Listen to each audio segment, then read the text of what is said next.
Hey guys, tonight we're starting somewhere especially cruel, your mirror. Or, well, the 14th century equivalent of a mirror, which is probably a warped bit of polished metal, or a bucket of water that reflects back, just enough to remind you that life isn't fair. You're waking up in a medieval village, maybe somewhere near the edge of a foggy English wood, or a sun-blasted French market square. Wherever it is, you're definitely not in a Renaissance painting. You're in the early stages of being judged for your face. Your mother, bless her tired soul, is already fretting over your looks, and you're only 6. That's the thing about medieval beauty expectations, they start early. A crooked nose, unlucky star. Freckles, devil's kiss. A lazy eye, time to start praying. If you're a girl, beauty is your one shot at upward mobility. And if you're a boy, well, you're still not safe, but at least you won't be bartered off by your cheekbones. So let's say you're the unlucky sort. Your skin tans too easily, your hair is the wrong color, and your cheeks are naturally round instead of fashionably sunken. Tough luck. You're already starting life at a disadvantage because in the Middle Ages, beauty wasn't just a social bonus. It was currency. It was protection. It was survival. If you were pretty enough, someone might marry you, feed you, or at the very least, not accuse you of being possessed. And here's the kicker. What they considered beautiful was often the complete opposite of what nature gave you. For starters, being pale was essential. We're not talking about a nice, dewy porcelain tone. No, we're talking, I haven't seen sunlight in 3 years, pale. The kind of pale that suggests you've either died recently or plan too soon. Why? Because it meant you didn't work outdoors. Only peasants and laborers got tanned. If you were pale, people assumed you were rich, refined, and spent your days indoors thinking noble thoughts like embroidery or poetry or contemplating mortality with dramatic sighs. This meant noble kids, especially girls, were kept out of the sun and sometimes smeared with bizarre pastes to make their skin even lighter. We're talking chalk vinegar-soaked cloths, even powdered lead. Yes, lead. Historians still argue whether the ladies of court realized it was slowly killing them or just thought it was worth it. Either way, nothing says glowing complexion like internal organ damage. Meanwhile, if you were a peasant child with sunburned rough hands and visible muscle tone from hauling hay, society didn't find you rugged. They found you offensive. You were considered too healthy looking, too earthy, basically too real. And if you were born with a birthmark, uh-oh, that dark little blotch could be interpreted as anything from an omen to a curse to a sign you were destined to become a witch. Some midwives even tried to scrub them off at birth. With what? Salt and vinegar, of course. Nothing like a briny welcome to the world. But let's say you're one of the lucky few born, pale, symmetrical, and able to walk across a room without tripping on your tunic. Congratulations, you've won the medieval beauty lottery. And now, the real work begins. Because once society decides you're attractive, they expect you to maintain it. Daily.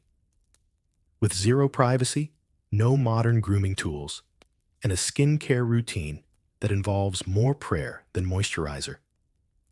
From a young age, children were taught to control their bodies, their posture, their expressions. Smiling too much was considered vulgar. Laugh lines, premature aging. And if you had acne, that wasn't just unfortunate, it was sinful. Pimples were seen as a physical manifestation of spiritual impurity. So you'd better hope for a miracle, or at least a convenient case of smallpox, to give your skin a uniformly terrible texture that people might start calling noble suffering. Now here comes a fun detail girls were encouraged to cry. A lot. Not because they were sad, but because tears supposedly made the eyes sparkle and flush the cheeks. It was like medieval contouring. Red, puffy eyes. Romantic. Dead inside. Alluring. Some even pinched their cheeks or bit their lips before appearing in public, just to simulate the glow of being touched by emotion, or possibly by hay fever. And remember how kids today get braces. Back then, crooked teeth weren't corrected. They were ignored, mocked, or tied to your personality. Gapped teeth, sign of lust. Overbite. Maybe you're cursed. But dental care wasn't really a thing. So, unless you were rich and could pay a barber surgeon to yank your teeth out when they ached, you just lived with the pain and the judgment and possibly an early grave from jaw infection. But even among all these judgments, there was always one cruel constant youth. Being young meant being valuable, and not just emotionally. You were literally worth more as a potential bride servant or plaything for some lecherous noble. The moment you started to age, say 14 people started treating you like expired milk. Beauty was fleeting, and the countdown began the moment you hit puberty. Wrinkles were feared. Gray hair. Not even wigs could save you. So here you are, still a child, but already internalizing 1,000 tiny lessons: how to tilt your head to make your chin look smaller, how to walk quietly to seem more ladylike, how to dress your wounds so no one thinks you're diseased. Every look, every move, every breath is a performance, and you don't get days off. And even though you're still growing up in this world of arbitrary rules, harsh treatments, and completely avoidable mercury poisoning, there's always someone around the corner reminding you smile more. But not too much. That's unbecoming. You're now of marrying age, which depressingly might mean you're 12. Or if you're lucky, 14. This is the era of plagues and pilgrims, not puberty and prom. And whether you like it or not, your body has become your resume. The one detail everyone seems obsessed with now, that pale, bloodless complexion. A proper lady looks like she's just emerged from a damp crypt. Seriously, the ideal was a face so translucent that you could practically see your veins. Think early vampire chic, minus the immortality, and plus the scurvy. Pale skin didn't just imply wealth. It screamed that you didn't do manual labor. And since 90% of people were laborers looking like you'd never even seen the sun, was its own kind of flex. To achieve this look, women turned to ingredients that sound like a witch's grocery list. Vinegar washes, chalk dust, crushed white lead. Not metaphorically, actually lead, the kind that causes brain damage and organ failure. They'd slather it all over their faces like it was some kind of high-end foundation. The results? Sure, a ghastly sort of glow. Also ulcers, paralysis, and a charming tendency to die young. Men were equally obsessed with appearing noble, which basically meant not looking like you'd done anything useful all day. Nobles didn't sweat, they glistened. Preferably not at all. So men, too, embraced the pale look. Powdering was common, and not just for the ladies. Some men even used ground bone or marble dust on their faces to tone down any rogue flush of health. Can't have people thinking you're alive and thriving. But looking pale wasn't enough. You also had to make your face smaller. This is where plucking came in. Eyebrows gone. Eyelashes optional, but often yanked out too. Hairline absolutely pushed back. Women would pluck the entire front of their scalp, inch by inch, until their forehead looked like a 5 head, then a 6 head.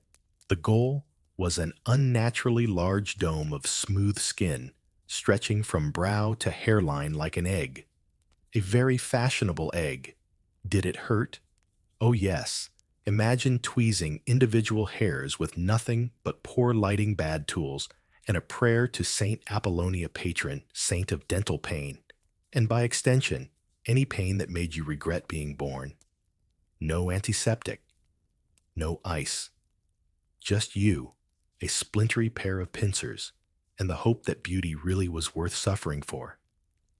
Still, having no brows wasn't enough. You then had to redraw them lightly faintly, like the memory of eyebrows long gone. Dark brows were considered vulgar, thick brows positively beastly. Women used soot, burnt almonds, or the ash of clover stems to sketch faint arcs of refined sadness across their foreheads. This is where fashion gets a little unhinged. Let's say you've spent weeks perfecting your pale, hairless, hollowed-out look. Your face is now medically concerning. Perfect. But don't get cocky. If your teeth are yellow, and let's be honest, they are, you'll ruin the whole effect. Unfortunately, dentistry doesn't exist yet. Toothpaste is a mix of salt mint, crushed bones, and lies. Some folks tried to rub their teeth with sage or charcoal to whiten them, but the results were mixed and dangerous. And if you're thinking about whitening with urine like the Romans did, yes, people did that too. P for your smile. Chew on that as you drift off tonight. Meanwhile, let's not forget the eyes. Big, glassy, watery eyes were considered the most romantic feature a woman could possess. Not romantic like sexy. Romantic like possibly dying of heartbreak. To achieve this look, women would slice onions before events, or deliberately cry to make their eyes red-rimmed and shiny. If you couldn't cry on cue, you could always rub a little crushed belladonna around the eye socket. Belladonna, by the way, is highly toxic. It dilates your pupils, which made the eyes appear larger and more soulful, but it could also make you go blind.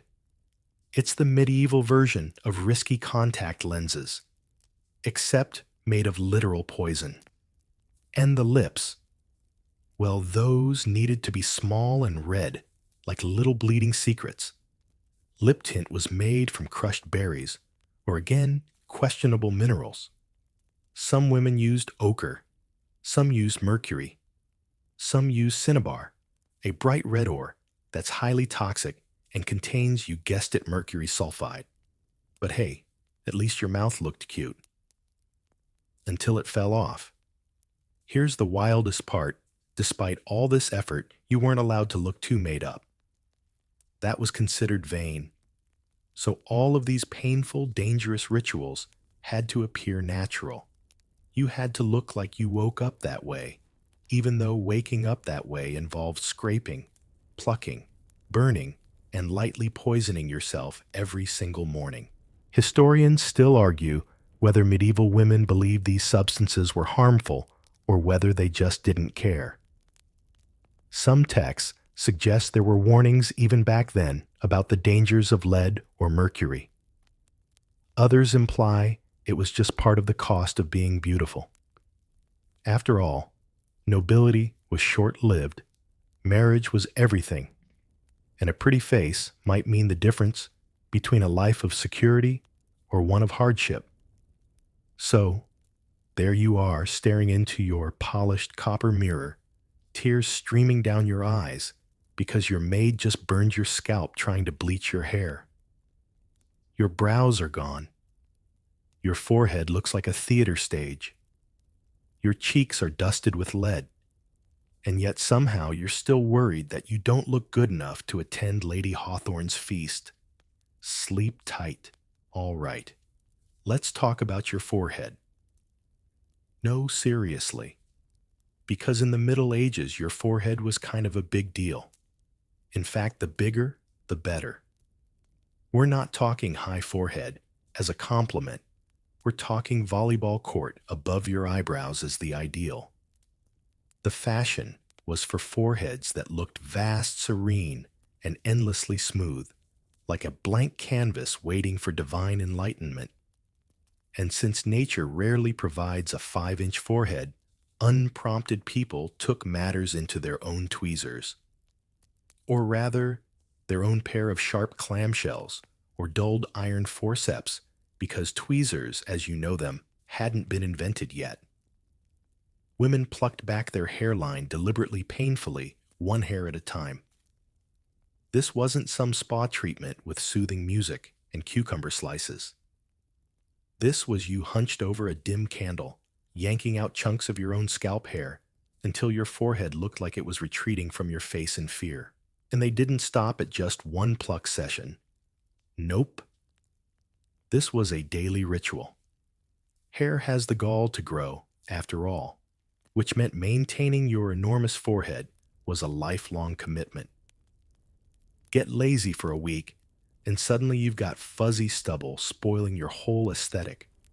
Some women even rub their foreheads with walnut oil lime or vinegar to irritate the follicles and slow regrowth. A few use pumice stones to grind down the hair at the root. And if you thought waxing was painful, try medieval hair removal with hot pitch and a prayer. If it burned, blistered, or left you dizzy from fumes, that just meant it was working. But the end result: an upper face that gleamed like a polished marble archway. Smooth, empty, contemplative. People looked at your massive gleaming forehead and thought, ah, yes, intelligence. Or maybe just, please don't ask her anything. She looks like she's communing with the saints. And this forehead obsession wasn't just about aesthetics. It was tangled up in medieval beliefs about temperament and virtue. A broad forehead suggested nobility, thoughtfulness, spiritual depth. A low hairline, animalistic, primitive. The closer your brows were to your eyes, the more suspicious you looked, like a scheming fox. So naturally, everyone yanked their hairline back until they looked perpetually surprised to be alive. Now imagine doing all this without the aid of glass mirrors. At best, you had a polished bronze disc. It warped your reflection like a funhouse, so you were just guessing how you looked half the time. Did I go too far? Was less a beauty question and more of an existential one. But hold on, it gets better. You didn't just need a big forehead. You needed it to shine. Shine with the radiance of modesty and virtue. So some women rubbed their foreheads with egg whites or clear resin to make them glisten under torchlight. Others applied mixtures of animal fat and crushed pearl if they were rich, or just animal fat, and hope if they weren't. By the way, animal fat was a medieval beauty go-to. Smoothed over skin to add sheen, melted into hair, to tame flyaways, even dabbed onto lips to prevent chapping. Did it smell? Probably. Did it attract insects? Absolutely. Was it all worth it if Sir Geoffrey complimented your glow? Of course it was. The forehead craze was so extreme that it even influenced how people wore their hoods and veils. Noble women started pulling their headdresses further back, exposing more of the forehead for all to admire. It was a subtle, fashionable brag. Yes, I've plucked this far. No, I'm not done. And while most of this was directed at women, men weren't completely off the hook. Male courtiers who wanted to appear refined also dabbled in the hairline arts. Some shaved the tops of their heads in a style called the tonsure for religious reasons, but others did it purely for fashion, just a bald patch to elongate the face and show off that sweet medieval skull real estate. Let's not forget the eyebrows either. As the forehead expanded, brows had to recede. Thin, pale, nearly invisible brows were the ideal. Thick brows, unthinkable. Some even bleached their eyebrows with lye or quicklime. Yes, lime, the caustic substance used to break down corpses in graveyards. Just dab a bit on your face. What could go wrong? And here's the ironic bit. Once you'd removed your natural brows, You had to draw new ones on softly, faintly like two fading wisps of smoke. The ideal shape, arched delicate and positioned so high above the eyes, they looked like they were trying to escape the rest of your face. If all this sounds exhausting, that's because it was, and it didn't even guarantee you'd be considered beautiful. Sometimes the trends shifted without warning. A powerful, noble woman might fall out of favor, and suddenly her signature look, say a particularly severe, browless gaze, would be associated with scandal. Overnight, a whole village could start whispering that your forehead made you look unwholesome. Historians still argue whether these trends were self-imposed or enforced by social pressure. Did women genuinely believe they looked better this way, or were they just trying to survive a system that judged them like livestock at an auction? Probably both. Medieval beauty wasn't just a matter of taste, it was a survival strategy. So next time you're complaining about eyebrow maintenance, remember your medieval sisters. They weren't just tweezing, they were forging their identities one painful pluck at a time, staring into warped metal mirrors and hoping that pain equaled elegance. And it wasn't just cosmetic. These choices marked you socially, morally, spiritually. To pluck your forehead was to signal that you were part of the cultured elite. To leave your hairline untouched, that was almost rebellious. A statement, or worse, evidence that you didn't know better. The horror. So you sit at your vanity, if you're lucky enough to have one, surrounded by smells of vinegar, lard, ash, and iron. Your face is red and raw, your forehead gleaming like a polished dinner plate, your brows a faint memory. And still, as you ready yourself to walk into court or mass or the town square, you wonder, is it enough time to talk about hair? Or more specifically, the medieval obsession with turning whatever hair you had into the precise shade of divine gold, even if it meant burning your scalp in the process. Because if your hair wasn't naturally blonde, congratulations, you've just qualified for a lifetime of trial error and chemical trauma. Blonde hair was the medieval ideal, particularly for women. Why? Because it was considered angelic pure and oh so tempting. You could thank medieval paintings of the Virgin Mary, who was often depicted with golden locks that fell in divine waves. Add a dash of classical mythology, where blonde goddesses ruled Olympus, and boom, being blonde was now morally superior. Naturally, most people weren't blonde, so they decided to become blonde, by force. The home remedy of choice: lye vinegar, ash, crushed flowers, stale urine, and a little sunlight. Yes, really. You'd mix up a potion, equal parts alchemy and desperation, and slather it all over your hair.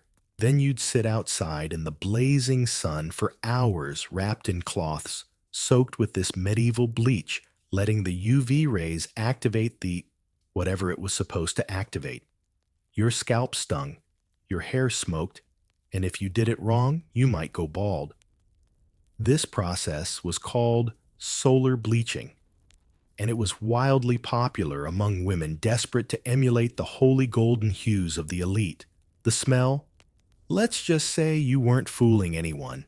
It was a combination of ammonia, burnt herbs, and regret. But if it worked, if your dark locks lightened even slightly, you strutted into church like you were carved from ivory and kissed by angels. Now, let's talk head coverings. Most women covered their hair in public hats, veils, wimples. But that didn't mean hair wasn't scrutinized. Quite the opposite. The way a woman's hair looked when she wasn't covered mattered immensely. A noble woman might let her hair down in private, brushing it to show off its length, color, and softness. Hair was erotic, symbolic, a total paradox.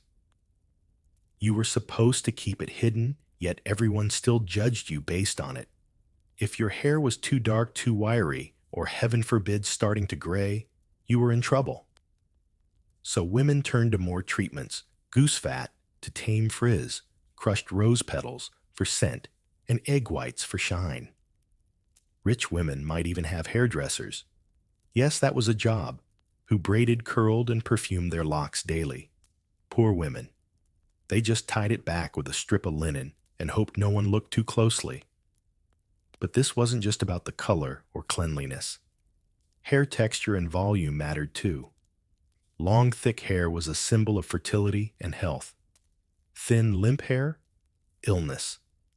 Or sin. Possibly both. If you had dandruff, you might be accused of moral failings. If you lost your hair from lice or illness, people whispered that you were being punished by God by karma, or just by your own vanity. And yes, everyone had lice. You, your siblings, your neighbors, your pets. It was a head-scratching epidemic. Delousing was a routine, intimate ritual. Sisters would sit together, combing through each other's hair with fine-toothed bone combs, crushing lice between fingernails like it was a family bonding activity. If you were lucky, your mother might boil your hair ribbons in vinegar once a month. If not, you learned to live with the itching and prayed that no one saw you scratching in public. Men weren't exempt from all this hair drama. Young knight squires and even monks paid attention to their hair. A nobleman with shiny, well-kept locks was considered dignified and worthy of respect. Men curled their hair with heated rods or wrapped it overnight. Some used bear fat or candle wax to style it. Think the medieval version of pomade, only with more fire hazards. But male hair also carried religious meaning. Monks shaved the crown of their heads in the classic tonsure style, leaving a halo-like ring of hair. Why? To humble themselves before God, signaling they had turned away from vanity. Of course, some monks still secretly groomed their remaining fringe, because vanity doesn't just go away, it just migrates. And for peasants, let's just say shampoo wasn't in the budget. Washing hair involved buckets of cold water, lye soap if you were rich, or just sand, and hope if you weren't. You might go weeks, even months without a proper wash. When it did happen, it usually involved the local river and someone shouting, "Don't swallow the frogs." The fringe tidbit here: some women believed that brushing hair precisely 100 times a day made it shinier and kept demons away. Whether that's folklore superstition or early marketing from the proto-hairbrush industry is still up for debate. But the real danger: overprocessing. Without modern conditioners or even a basic understanding of how scalp chemistry works, medieval women fried their hair into oblivion. Some wore wigs to hide the damage usually made from other people's hair, often harvested from the dead. Hair theft was a real issue. A woman might wake up bald after someone crept in at night and snipped off her golden tresses for resale. And don't even think about cutting your hair short. For women, that was a mark of disgrace. Widows sometimes cropped their hair in mourning as a visible symbol of grief. Convicted criminals had their heads shaved as punishment. So if you showed up at the village fair with a new bob, people didn't say "cute cut." They whispered, "What sin did she commit?" So here you are sitting on a stool as your sister pours a bowl of warm vinegar and flour paste over your head. The sun is setting, but you've been bleaching since noon. Your hair feels like brittle straw. Your scalp tingles, maybe from chemical burns, maybe from spiritual enlightenment. A few strands fall out as you brush them. You bite your lip. Blonde hair equals beauty, and beauty equals safety. Right? You look into your cracked copper mirror. Your reflection is golden, slightly smoking, but golden. And in this brutal world, that's as close to success as you're going to get. Now let's peel back the glamour literally and get into the real skin of the matter. Because in medieval Europe, having flawless skin wasn't just admired, it was expected. The ideal complexion was pale, smooth, and unblemished, as though you spent your days drifting through cathedrals instead of trudging through pig muck.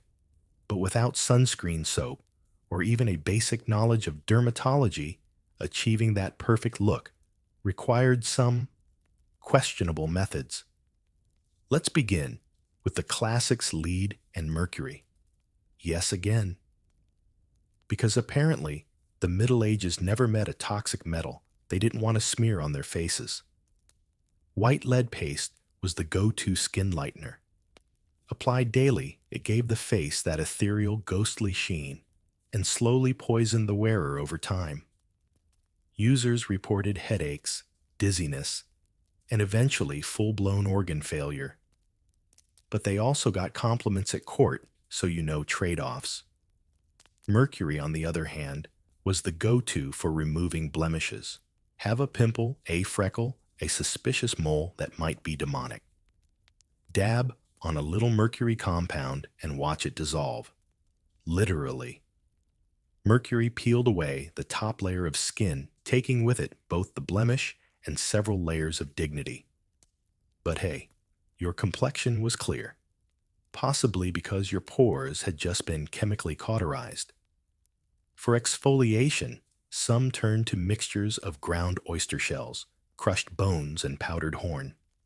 Scrubbed into the skin with vinegar or sour milk, these acted as a medieval loofah, gritty abrasive, and highly likely to leave your face looking like it had lost a fight with a cheese grater.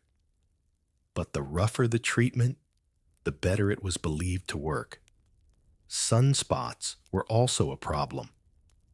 People didn't want to admit they'd been outside doing peasant things, so they masked spots with paste made from alum vinegar and chalk. Did it sting? Absolutely. Did it crack and flake off during mass? Also, yes. But if you didn't have the right skin, you didn't have the right class, and appearances were everything. Let's not forget boils, rashes, or scars from childhood diseases. Smallpox, in particular, left many survivors with pitted skin. Those marks could be fatal to your reputation. If you were lucky, a sympathetic relative might mix you a balm made of lard rosewater and crushed pearls. If you weren't well, time to hide behind your wimple and perfect your mysterious noblewoman persona. Here's where it gets weirder. Moles and freckles were not just imperfections, they were often considered signs of inner sin. Or, worse, witchcraft. A woman with an unusual mole on her face might be whispered about or questioned. If it bled when pricked with a needle-proof. The Inquisition was not exactly subtle. This led some people to go to dangerous lengths to remove devil's marks. Some used knives. Others tried to burn them off with hot irons or corrosive herbs like celandine. Herbalists warned that too much celandine could cause fainting, blindness, or death. But hey, at least your freckle would be gone. And while you were damaging your face with medieval science, don't forget to protect it afterward. A common moisturizer was animal fat mixed with crushed herbs or beeswax. This helped prevent windburn and gave your skin a slightly shiny, slightly horrifying glow. If you were rich, you might scent it with lavender or mint. If you were poor, it just smelled like sheep. Historians still argue whether some women believed these treatments were safe or were simply doing what everyone else did, because, well, everyone else was doing it. The idea of beauty pain wasn't new. The more it hurt, the more effective it seemed. That logic is why women were willing to let blood from their cheeks and foreheads to improve circulation and brighten the face. You know just a bit of bloodletting before supper, and not all treatments were official. There were folk remedies too, passed down from grandmother's hedge witches and the local bored nun who dabbled in botany. Some swore by rubbing butter on sunburns or applying mashed garlic to acne. Others claimed bat droppings could soften skin. One particularly unhinged remedy involved applying mashed frogs. Why? Because frogs were considered cold, and cold things calmed hot complexions. Medieval medicine, equal parts logic and lunacy. Now remember, we're still in an era without mirrors for most people, so your appearance wasn't something you checked yourself. It was something others judged. Friends, neighbors, nosy friars, they were your reflection. And if they told you you looked pale, in a good way, that was high praise. If they said you were flushed, it might mean they thought you were sick, or sinful, or worst of all, working class. So imagine waking up your face stinging from last night's vinegar scrub. You've smeared on a chalk and fat base to hide the redness, applied a little mercury to that freckle that's been causing gossip, and sealed it all in with a waxy balm. You step outside, and immediately the wind kicks up. Dust sticks to your face. Someone sneezes in your direction. And there's no SPF in sight. Your whole look starts melting before noon. Still, you hold your chin high, because even if your skin itches, your pores are screaming, and your left cheek is technically on fire, you look the part. And in a world where looking wholly pure and rich could literally save your life, that was all that mattered. Let's talk teeth, or rather the alarming medieval lack of interest in them, until things went catastrophically wrong. Because for most of the Middle Ages, dental beauty wasn't high on anyone's checklist, until it suddenly painfully was. First off, there was no expectation of a perfect smile. Smiling too broadly was actually considered a bit gauche unless you were a child or a village idiot. A demure smirk or solemn pout was more in vogue. So crooked teeth. Fine. Gaps acceptable. A full set of molars.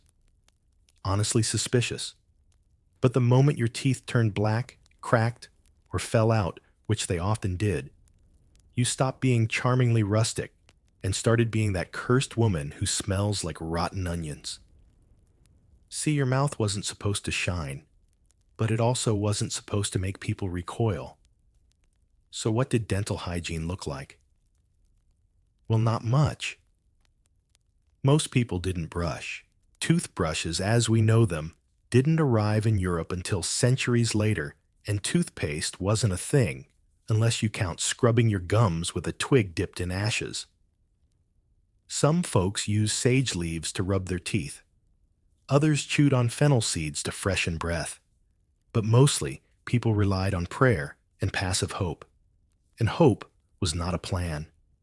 The result: by age 25, many people were already missing a few teeth.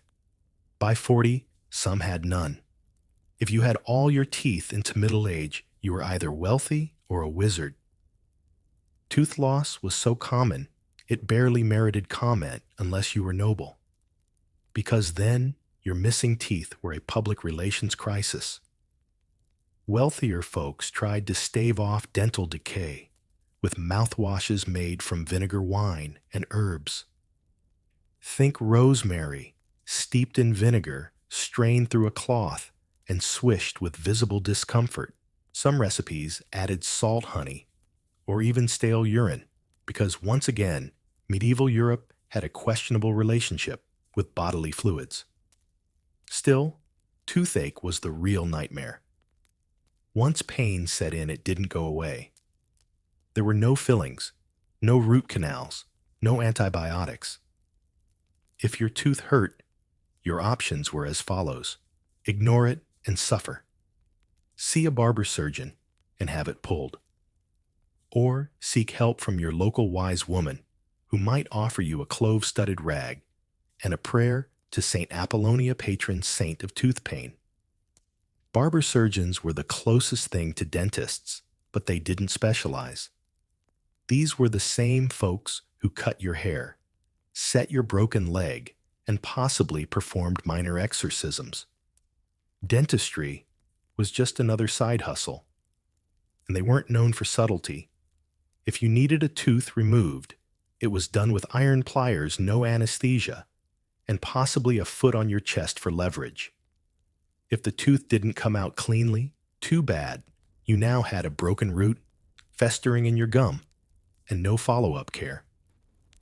If you got an infection, which you probably did, you might swell up, develop a fever, and die. All because of a molar. And yes, that happened. More often than you'd like. But here's where beauty standards took a weird turn. Around the late medieval period, a pearly white smile started becoming fashionable, at least among the rich. White teeth meant health, youth, and wealth. So some nobles began rubbing their teeth with chalk or crushed coral. The elite would chew licorice root, not for sweetness, but for its mild whitening properties. Others used burnt rosemary or powdered sage. Unfortunately, some overdid it. Scrubbing with too much grit wore down enamel, exposing sensitive nerves. One enthusiastic noblewoman is rumored to have polished her smile to the root, which is a poetic way of saying her teeth fell out. Beauty is pain, right? There's also evidence of rudimentary dentures. Wealthy folks sometimes commissioned replacement teeth made from wood bone or the teeth of the dead. Yep. You might wear a peasant's molar, strapped to your own jaw with thread and wire. If that sounds uncomfortable, that's because it was. But it was better than showing up to court with a jack-o'-lantern grin. For everyday people, though, the solution was simpler. Just don't open your mouth too wide. And if you must speak, do so modestly. Whisper, look down, hide your shame behind your sleeve or a well-timed goblet. In portraits, when you were lucky enough to have one, people rarely smiled, partly because smiling wasn't fashionable, mostly because no one wanted their dental disaster preserved in oil paint for eternity. Historians still argue whether tooth loss was more accepted because of its universality or because people genuinely didn't care. It's possible that beauty standards simply adapted to fit the population. When everyone has bad teeth, nobody does, until someone doesn't. And then the whole standard shifts. There's also the gender divide. Men were more forgiven for bad teeth, especially if they were soldiers or workers. Scars and tooth gaps added character. Women, on the other hand, were expected to keep up appearances. A missing front tooth could ruin a marriage prospect. A foul-smelling mouth, social death. This led to some desperate attempts at breath freshening. People chewed cloves, anise seeds, mint parsley, or fennel. They gargled wine or vinegar. One especially bold remedy involved rinsing with boiled goat's milk and honey, then stuffing a ball of wax soaked in lavender into your cheek like a medieval breath mint. Effective, debatable. But at least it gave your suitor something to focus on, other than your gently crumbling incisors. So now picture this. You're dressing for a feast. Your skin is powdered. Your brows are faint lines. Your hair is bleached and brittle. You've just rubbed your gums with crushed sage, and your molars feel loose. But you smile anyway, a closed-mouth grin that sees mysterious instead of missing molars. You sip your watered-down wine and hope that tonight isn't the night one of your teeth betrays you in public. Because in the brutal world of medieval beauty, your face was your future, but your mouth, that was your gamble. Let's now dive into your medieval morning routine, or what passes for it when your tools include soot pig lard and whatever's growing in the damp corner of your cottage. Because hair care in the Middle Ages wasn't just about appearance. It was about class, gender, virtue, and sometimes infestation. You wake up in a one-room hut. The air smells like wet straw and goat. Your hair, depending on your status, is either tucked beneath a linen veil, matted against your head, or wrapped in silk and scented oils. But regardless of wealth, one universal rule applies. You need to do something with it before society assumes you've lost your morals. See, hair wasn't just decorative, it was symbolic. Long hair, especially for women, meant fertility and obedience. Loose hair on a grown woman, scandalous.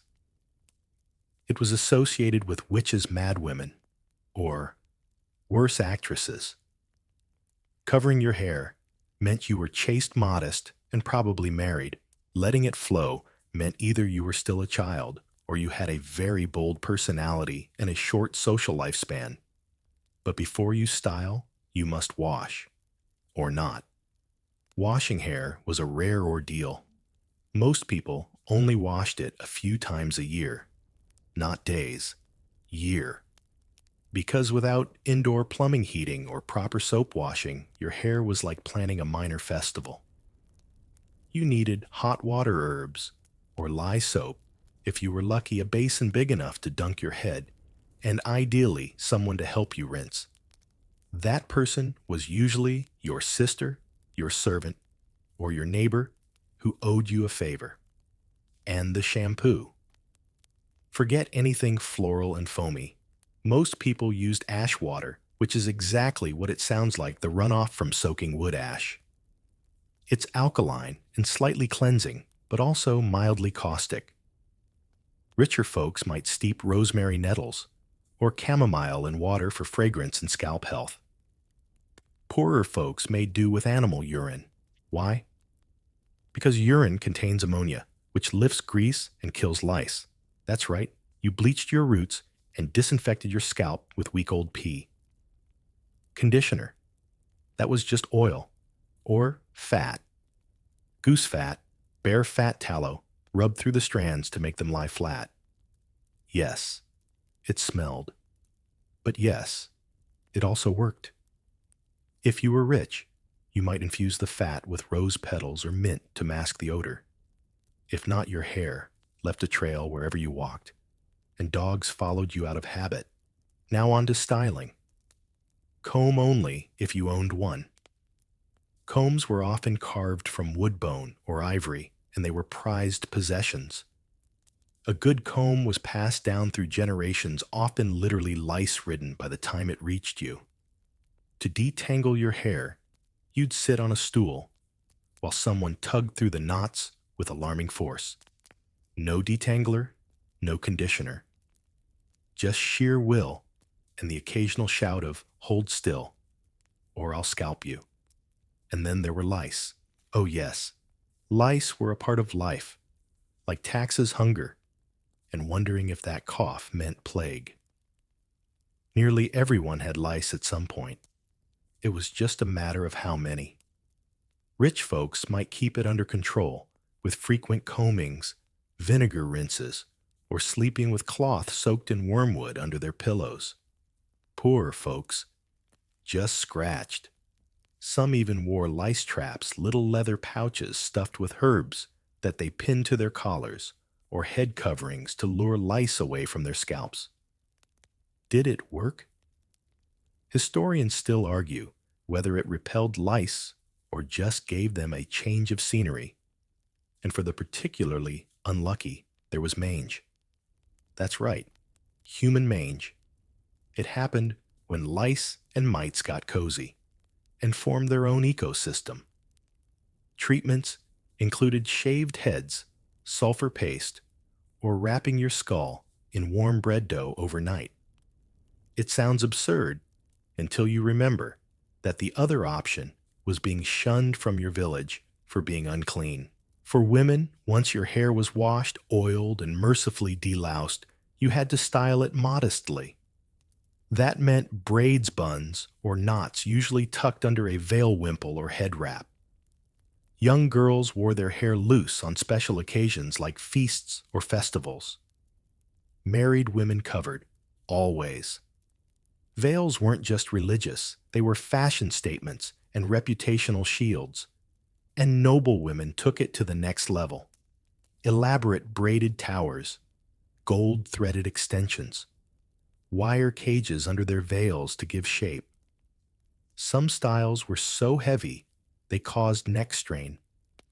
Others required hours of preparation and assistance from maids who might have been reusing hair grease from the lady before you. Meanwhile, men kept it simpler, but still political. A knight might wear his hair shoulder length and slightly curled. Peasants often had bowl cuts, not for fashion, but for practicality. Less hair saw fewer lice. Monks, as always, had their signature tonsure-shaved crowns symbolizing humility, but also perfect for heat ventilation during long prayer sessions. For the more daring man about town, there was the mullet-like page boy cut, or the utterly tragic pudding bowl. Both showed that you had enough wealth to worry about style and not just survival. There were even medieval beard trends, long forked beards. That was the early 14th century equivalent of a power move. Clean-shaven faces became more common in religious settings, or among knights who needed to strap on helmets without getting their whiskers pinched. But whether you were rich or poor man or woman knight or cook, you thought about your hair. It told people who you were. It told them where you stood in the social pecking order. And if you got it wrong, if your hair was uncovered oily too short or smelled like something had died in it, you weren't just unattractive. You were suspect, possibly sinful, certainly mocked. So here you are, now sitting on a lopsided stool, your head freshly scalded from an herbal lie, rinse your sister, tugging your braids tighter than necessary, muttering about lice again. You slip your veil over the top, tucking every strand inside like it's state evidence. You stand neck stiff, scalp tingling braid leaking goose grease. And as you walk into town, you try not to smile. Not because you're unhappy, but because you don't want to crack the paste in your hairline. You look perfect, at least by 14th century standards. You finally made it into town, head wrapped like a modest nun, skin-powdered forehead gleaming like a baby's knee. And now comes one of the most inexplicable beauty choices of your entire medieval life, the full erasure of your eyebrows. Yes, gone. Shaved, plucked, or burned off with corrosive substances. The logic eyebrows were too earthy, too expressive, too real. And if you're aiming for divine angelic stillness, the last thing you want is a pair of fuzzy caterpillars twitching above your eyes every time someone mentions plague or taxes. So you take out your sharp little knife because razors weren't a household item and scrape off your brows one slow, careful stroke at a time. No mirror, just trust and muscle memory. Nick yourself too deep, and now you've got an infected slit above your eye.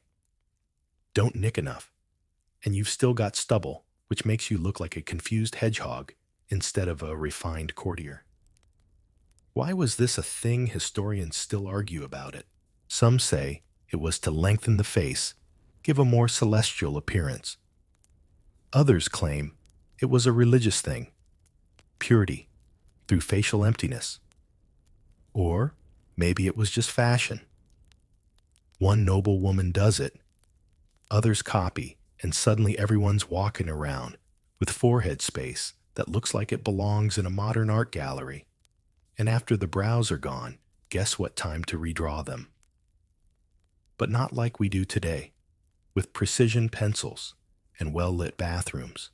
No, you take a burned clover stem or a piece of soot from your hearth, grind it into a paste with vinegar or spit, and carefully smear two faint arches where your eyebrows used to live. The goal isn't to look realistic. The goal is to look distant, like your eyebrows died in some poetic tragedy and you're still mourning them. And this wasn't just a women's issue. Men, especially those in court, or the clergy, sometimes followed suit. A plucked brow said, "I have time money," and the emotional capacity to care about aesthetics, which in medieval terms made you practically divine. But of course, it wasn't always voluntary.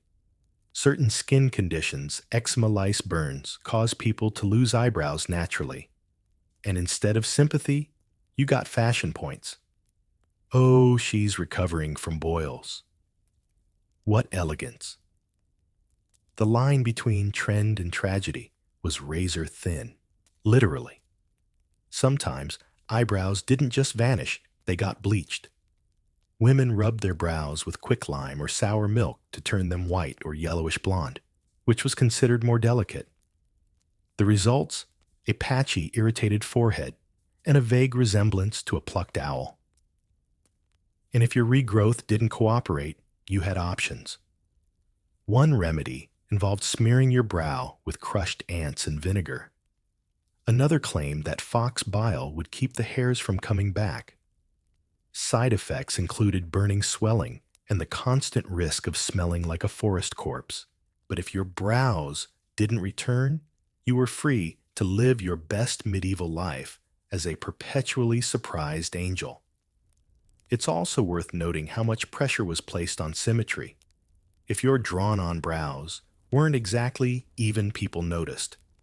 A lopsided brow could suggest drunkenness, witchcraft, or a difficult temperament.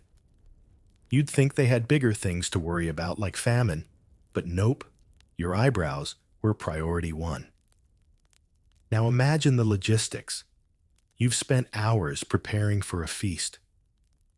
Your brows are two delicate lines of charcoal that took 15 minutes to perfect. You walk out into the rain, and they melt. You're left blinking under torchlight, looking like you just cried off your face. People stare.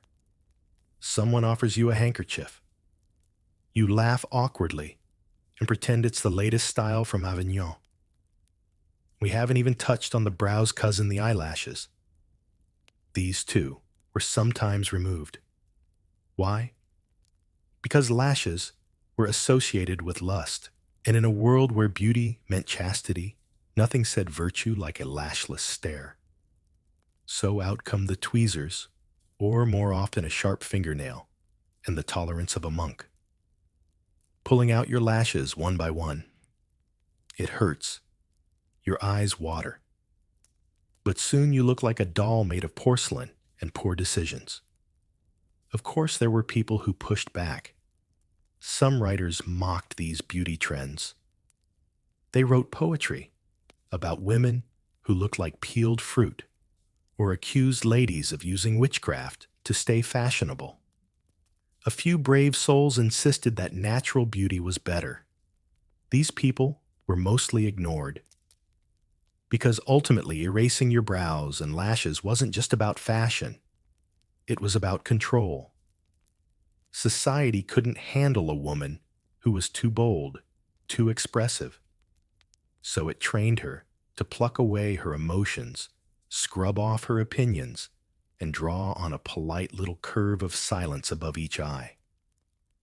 So now it's your turn.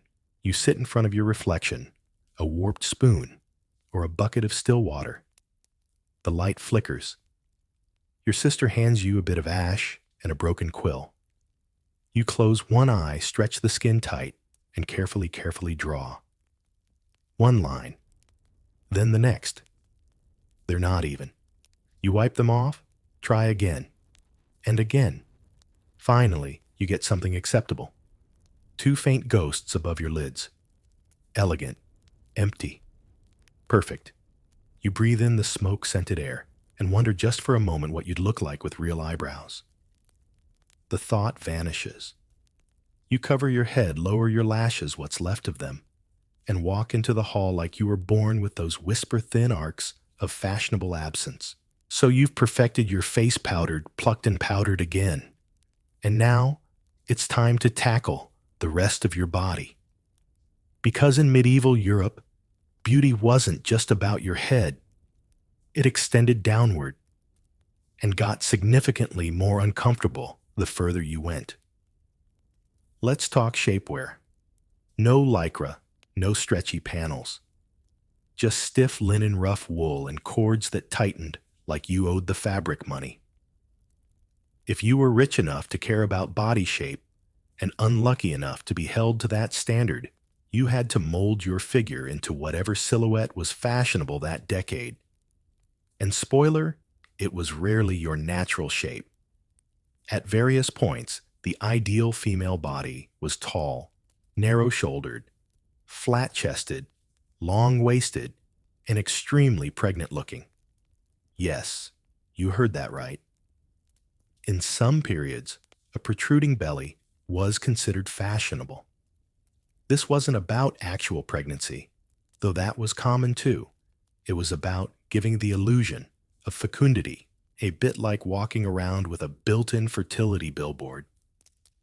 To achieve this look, women wore a garment called a kirtle, tightly laced and reinforced with stiff materials. Beneath it, a chemise or shift would prevent chafing barely. There were no elastic waistbands, no soft seams. If you were lucky, your maid knew how to lace you just tight enough to fake elegance without cutting off circulation.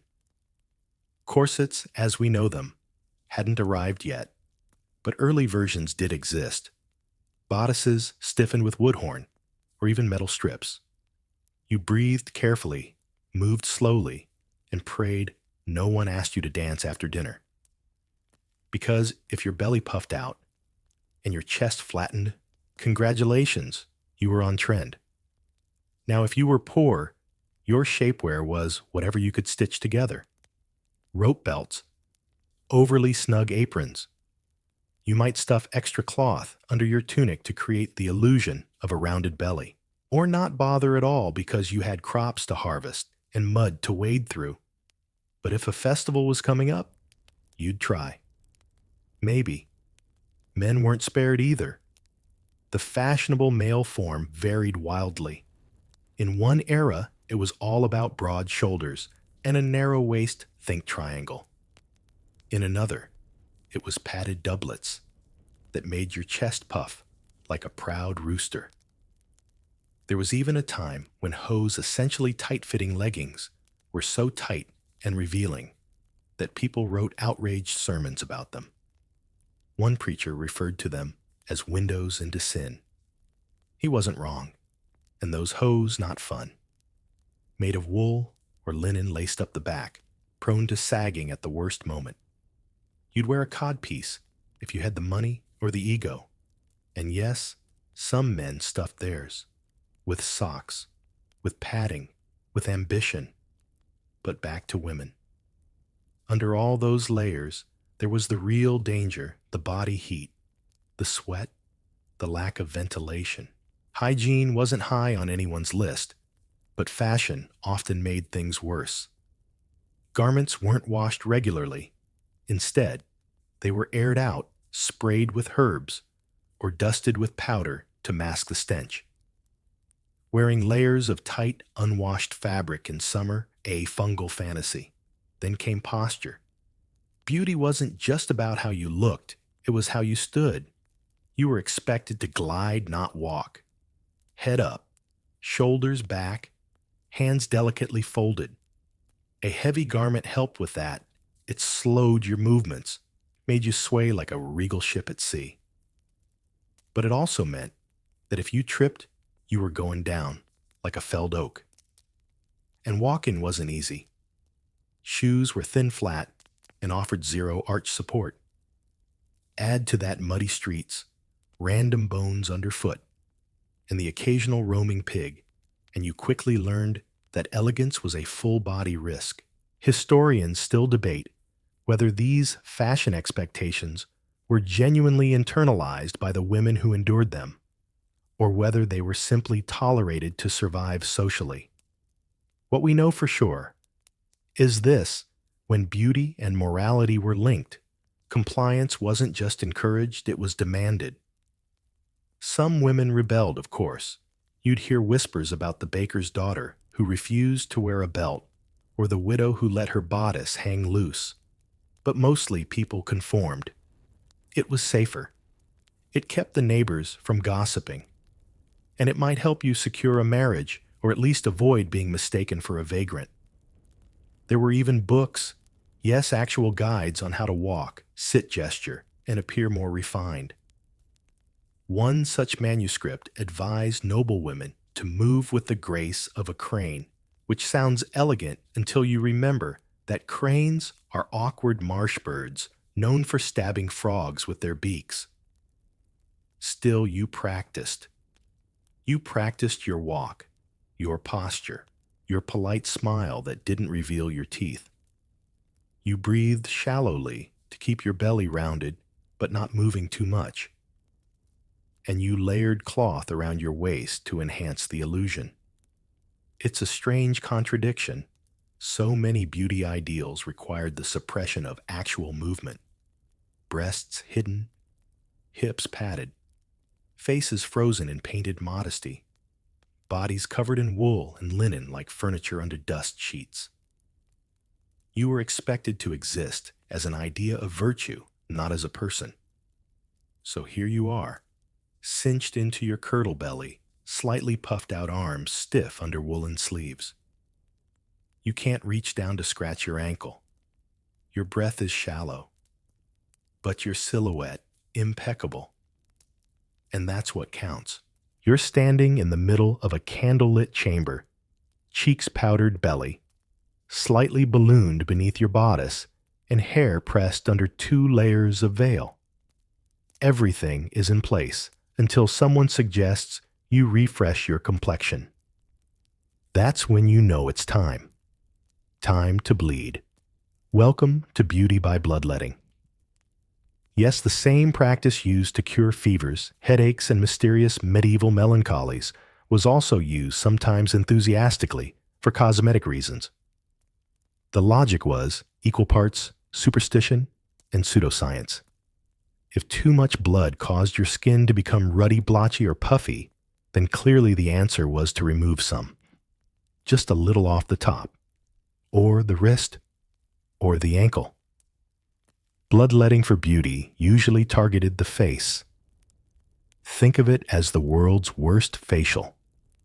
Women would prick their cheeks' temples, or behind the ears with tiny knives or leeches. If they were wealthy, they had a physician, or more likely a barber surgeon, do it for them. Poorer women just poked themselves with sewing needles. The goal was to drain just enough blood to reduce puffiness and cleanse the skin. Pale, bloodless faces were in fashion, and if makeup wasn't enough, draining your actual life force was the next step. And leeches. Oh, leeches were popular. Kept in small jars near dressing tables, these slippery little guys were placed on the temples or under the chin to suck out excess humors. You'd lie back, eyes closed, while your leeches did their grim work, and afterward, you'd splash your face with rose water to feel refreshed. You might faint, but you'd faint attractively. Why was all this normalized? Because medieval medicine ran on the 4 humors: theory, blood phlegm, black bile, and yellow bile. Beauty and health were thought to rely on keeping these in balance. Too much blood, rosacea, acne, mood swings, hence the bleeding. Some doctors even created beauty schedules once a month. Take a few ounces from the arm. During summer, bleed from the foot. In winter, behind the ears. Each season had its own aesthetic advice. And if you were on your period, even better, that was your body bleeding itself. Nature doing its own cosmetic maintenance, apparently. Menstruation was believed to help keep women soft-faced and youthful. If your cycle stopped, say, due to stress or famine, doctors might induce bleeding elsewhere, just to get your skin back to its glowy self. But bloodletting wasn't limited to the face. Some beauty guides suggested cutting the ankles to improve leg tone, a sallow complexion that called for bleeding from the elbow, fainting from blood loss, a sign it was working. Of course it didn't work, at least not in the way they hoped. People got infections passed out and sometimes died from these cosmetic treatments. But the pale glow that followed a session, thanks to blood loss, was temporarily convincing. So they kept doing it. And this was all framed as self-care. A lady bleeding herself in the morning was seen as disciplined, refined, health-conscious. She was taking charge of her beauty, showing restraint. In contrast, a woman who refused to bleed might be accused of vanity or worse, ignorance. It wasn't all about blood either. Some treatments involved drawing out the bad humors through cupping or scarification. Glass cups heated and suctioned onto the skin until it turned red and welted. Did it improve your skin? Not exactly. But it left impressive marks that said, "I take beauty very seriously, thank you." And let's not forget the fringe tidbit some noble women believed bathing in the blood of animals, particularly lambs or doves, restored youth. This wasn't widespread, but it did exist mostly among the very rich and very eccentric. One duchess allegedly had standing tubs filled with pigeon blood into which she would lower herself slowly, sighing dramatically the whole time. Historians still debate how common these practices were among the general population. Were they everyday habits or rare extreme treatments exaggerated by chroniclers? Probably a bit of both. What's clear is that the idea of purifying the body through loss was widespread, and beauty was always tied to disciplined sacrifice and a healthy dose of self-punishment. And if you're thinking this was just a women's game, think again. Men bled too, knights before tournaments, courtiers before banquets, monks, ironically, before spiritual fasts. Pale skin was a virtue for both genders, and pale was only possible through artifice or anemia. So here you are. You sit on your wooden stool. A candle flickers. The room smells faintly of wax and dried sage. You roll up your sleeve, twist a thin leather cord around your arm, and pick up the little blade. Just a nick. Just enough to feel lightheaded and elegant. The blood wells up red against your powdered wrist. You dab it with a square of cloth embroidered with your initials. Your maid hands you a slice of dried pear and murmurs that you look lovely already. You do. Or at least that's what they'll say when you float into dinner, pale as a linen sheet, the faintest flush on your cheeks. You'll sit upright, silent glowing. And if your knees wobble when you rise, they'll assume you're just being delicate. Because nothing says beautiful like being one fainting spell away from collapse. Let's clear the air literally. Because even if you were pale, symmetrical, and sufficiently blood-drained, it meant nothing if people couldn't stand to be within 6 feet of you. Hygiene was spotty. Bathing was rare, and everyone stank. The medieval answer? Perfume. Lots of it.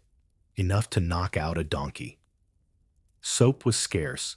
Really good soap, olive oil-based scented lathery came from the Middle East and cost a fortune. The average European peasant, on the other hand, had something between a rock and a hard place. Soap made from lye and animal fat was available, but it stung like betrayal and left a residue that clung like guilt. You might wash your hands before a feast or your feet before bed, but full body washes maybe twice a year, if you were lucky, and not during Lent. Bathhouses existed especially in larger towns, but they were often co-ed and considered a little risque. Think hot communal tubs, ambiguous curtains, and the occasional priest giving you side-eye. Eventually, these places were even shut down by nervous clergy who claimed the devil liked steam. So with water off the table, people turned to scent. Perfume, in the Middle Ages, wasn't just an accessory, it was armor. You dabbed scented oils behind your ears, rubbed dried herbs into your clothes, and carried pomanders, small perforated balls stuffed with fragrant spices suspended from your belt, like a medieval Glade plug-in. If you had money, your pomander might be made of silver, with compartments for cinnamon cloves and dried rose petals. If you didn't, a cloth pouch filled with lavender and hope did the trick. And scent layering. Oh, they mastered it. You started with rose water, splashed on your face and hands to give an illusion of freshness. Then maybe a bit of crushed mint rubbed under the arms. Then perfume oil on your wrists. You'd even scent your hair ribbons so that when you walked past someone, you left a fragrant trail instead of a gag reflex. But here's the twist: too much perfume was suspicious. It hinted you were hiding something like illness or sin. In fact, some priests warned against vanity odors, claiming that over-scented women were trying to seduce or deceive.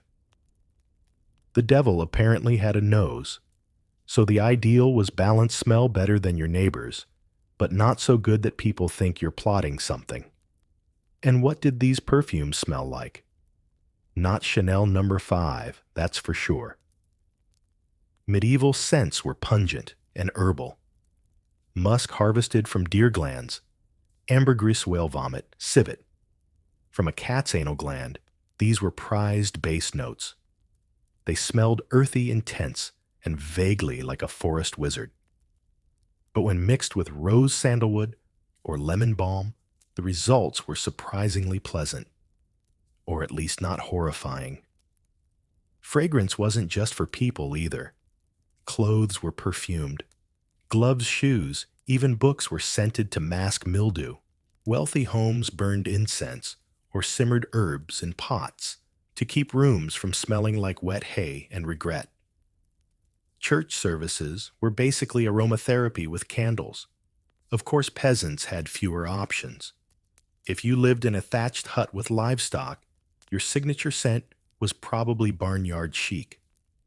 But you'd still try. Maybe hang dried lavender from your ceiling. Maybe bathe in a stream with handfuls of crushed rosemary. Maybe scrape under your fingernails and hope for the best.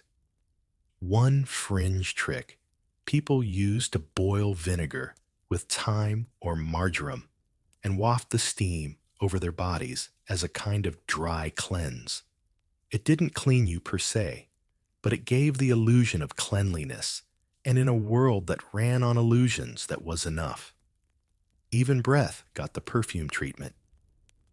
We've already covered medieval dental horrors, but now let's explore what people did about it. Breath fresheners included chewing parsley, sucking on cloves, or holding scented wood between your teeth. If your breath still offended the priest, some nuns recommended praying with your mouth closed.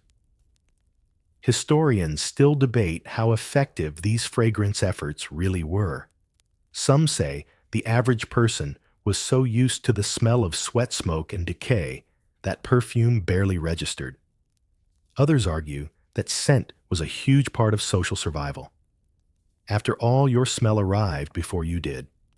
It introduced you, defined you, occasionally betrayed you. It was also political. Royals had signature scents. Courts developed preferences. One queen adored orange blossom, another preferred violet. Merchants kept exotic oils behind lock and key. Spices were worth fortunes, and perfume was their olfactory cousin. To be well-scented was to be powerful. To stink was to be dismissed. And this wasn't just a vanity thing. People genuinely believed good smells protected you. During plague outbreaks, people stuffed herbs into masks, pockets, and pillows. They walked around with oranges studded with cloves like some kind of citrus landmine. The miasma theory, bad air causes illness, meant that scent wasn't just cosmetic, it was medical.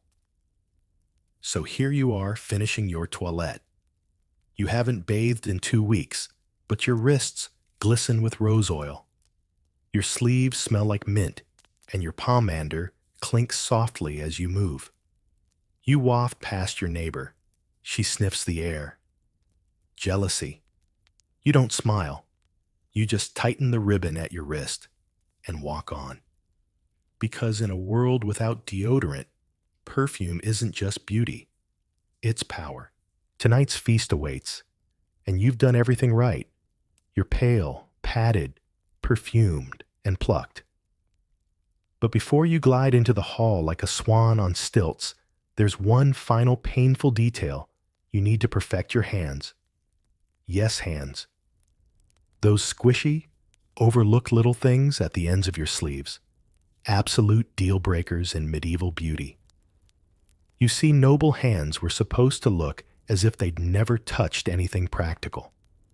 Not soil, not fabric, and certainly not a chicken. Your hands had to be small, white soft, and ideally a little useless looking.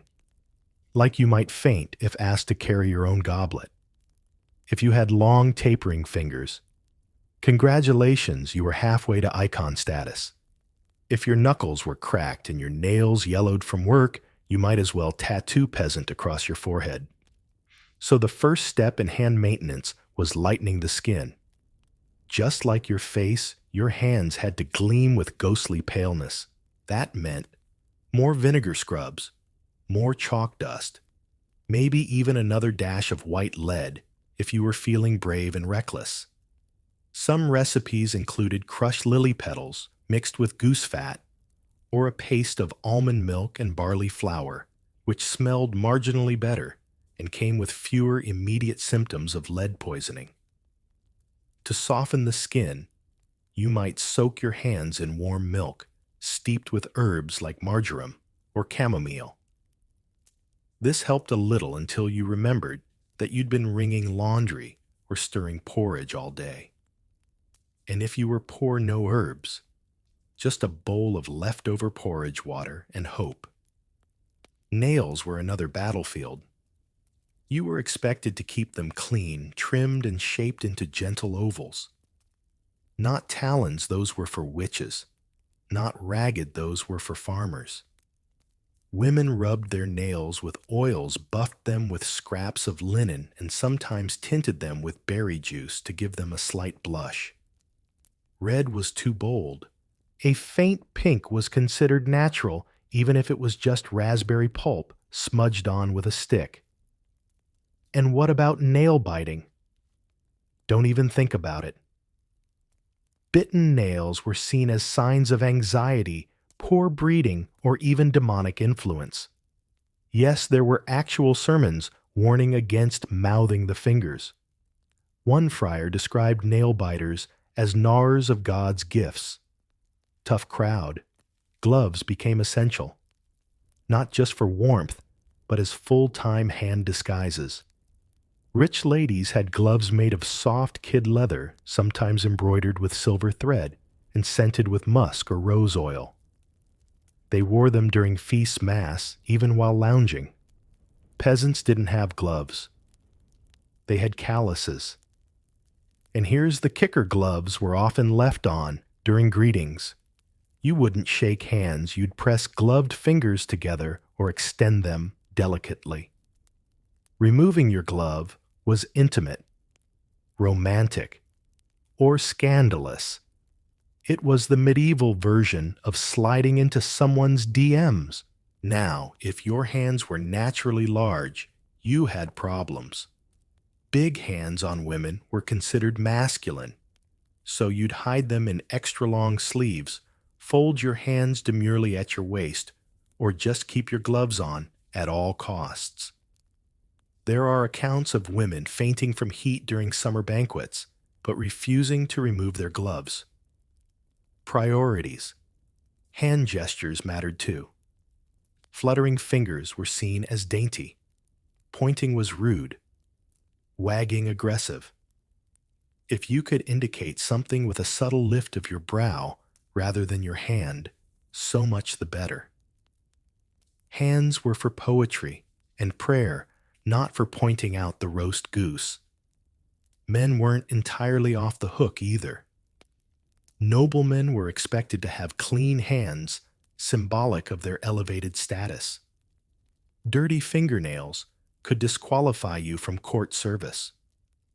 Some knights carried their own nail knives and tweezers, tucking them into little belt pouches like dental tools for the socially ambitious. In fact, an entire genre of love poetry emerged around women's hands. Pale as alabaster, soft as snowfall, slender as reeds. If your hands looked like they could spin a thread but not hold a sword, you were doing it right. There's even a 14th century song that compares a woman's fingers to the legs of white herons. Bit odd, but deeply romantic by the standards of the day. There were also fringe beliefs. Some people swore that rubbing your hands with pigeon droppings and vinegar would make them whiter. Others mixed powdered eggshells with honey. One text even recommended soaking your fingers in snail slime to smooth the skin. Slime, from actual snails, applied lovingly to your knuckles. Historians still argue how widespread these practices were.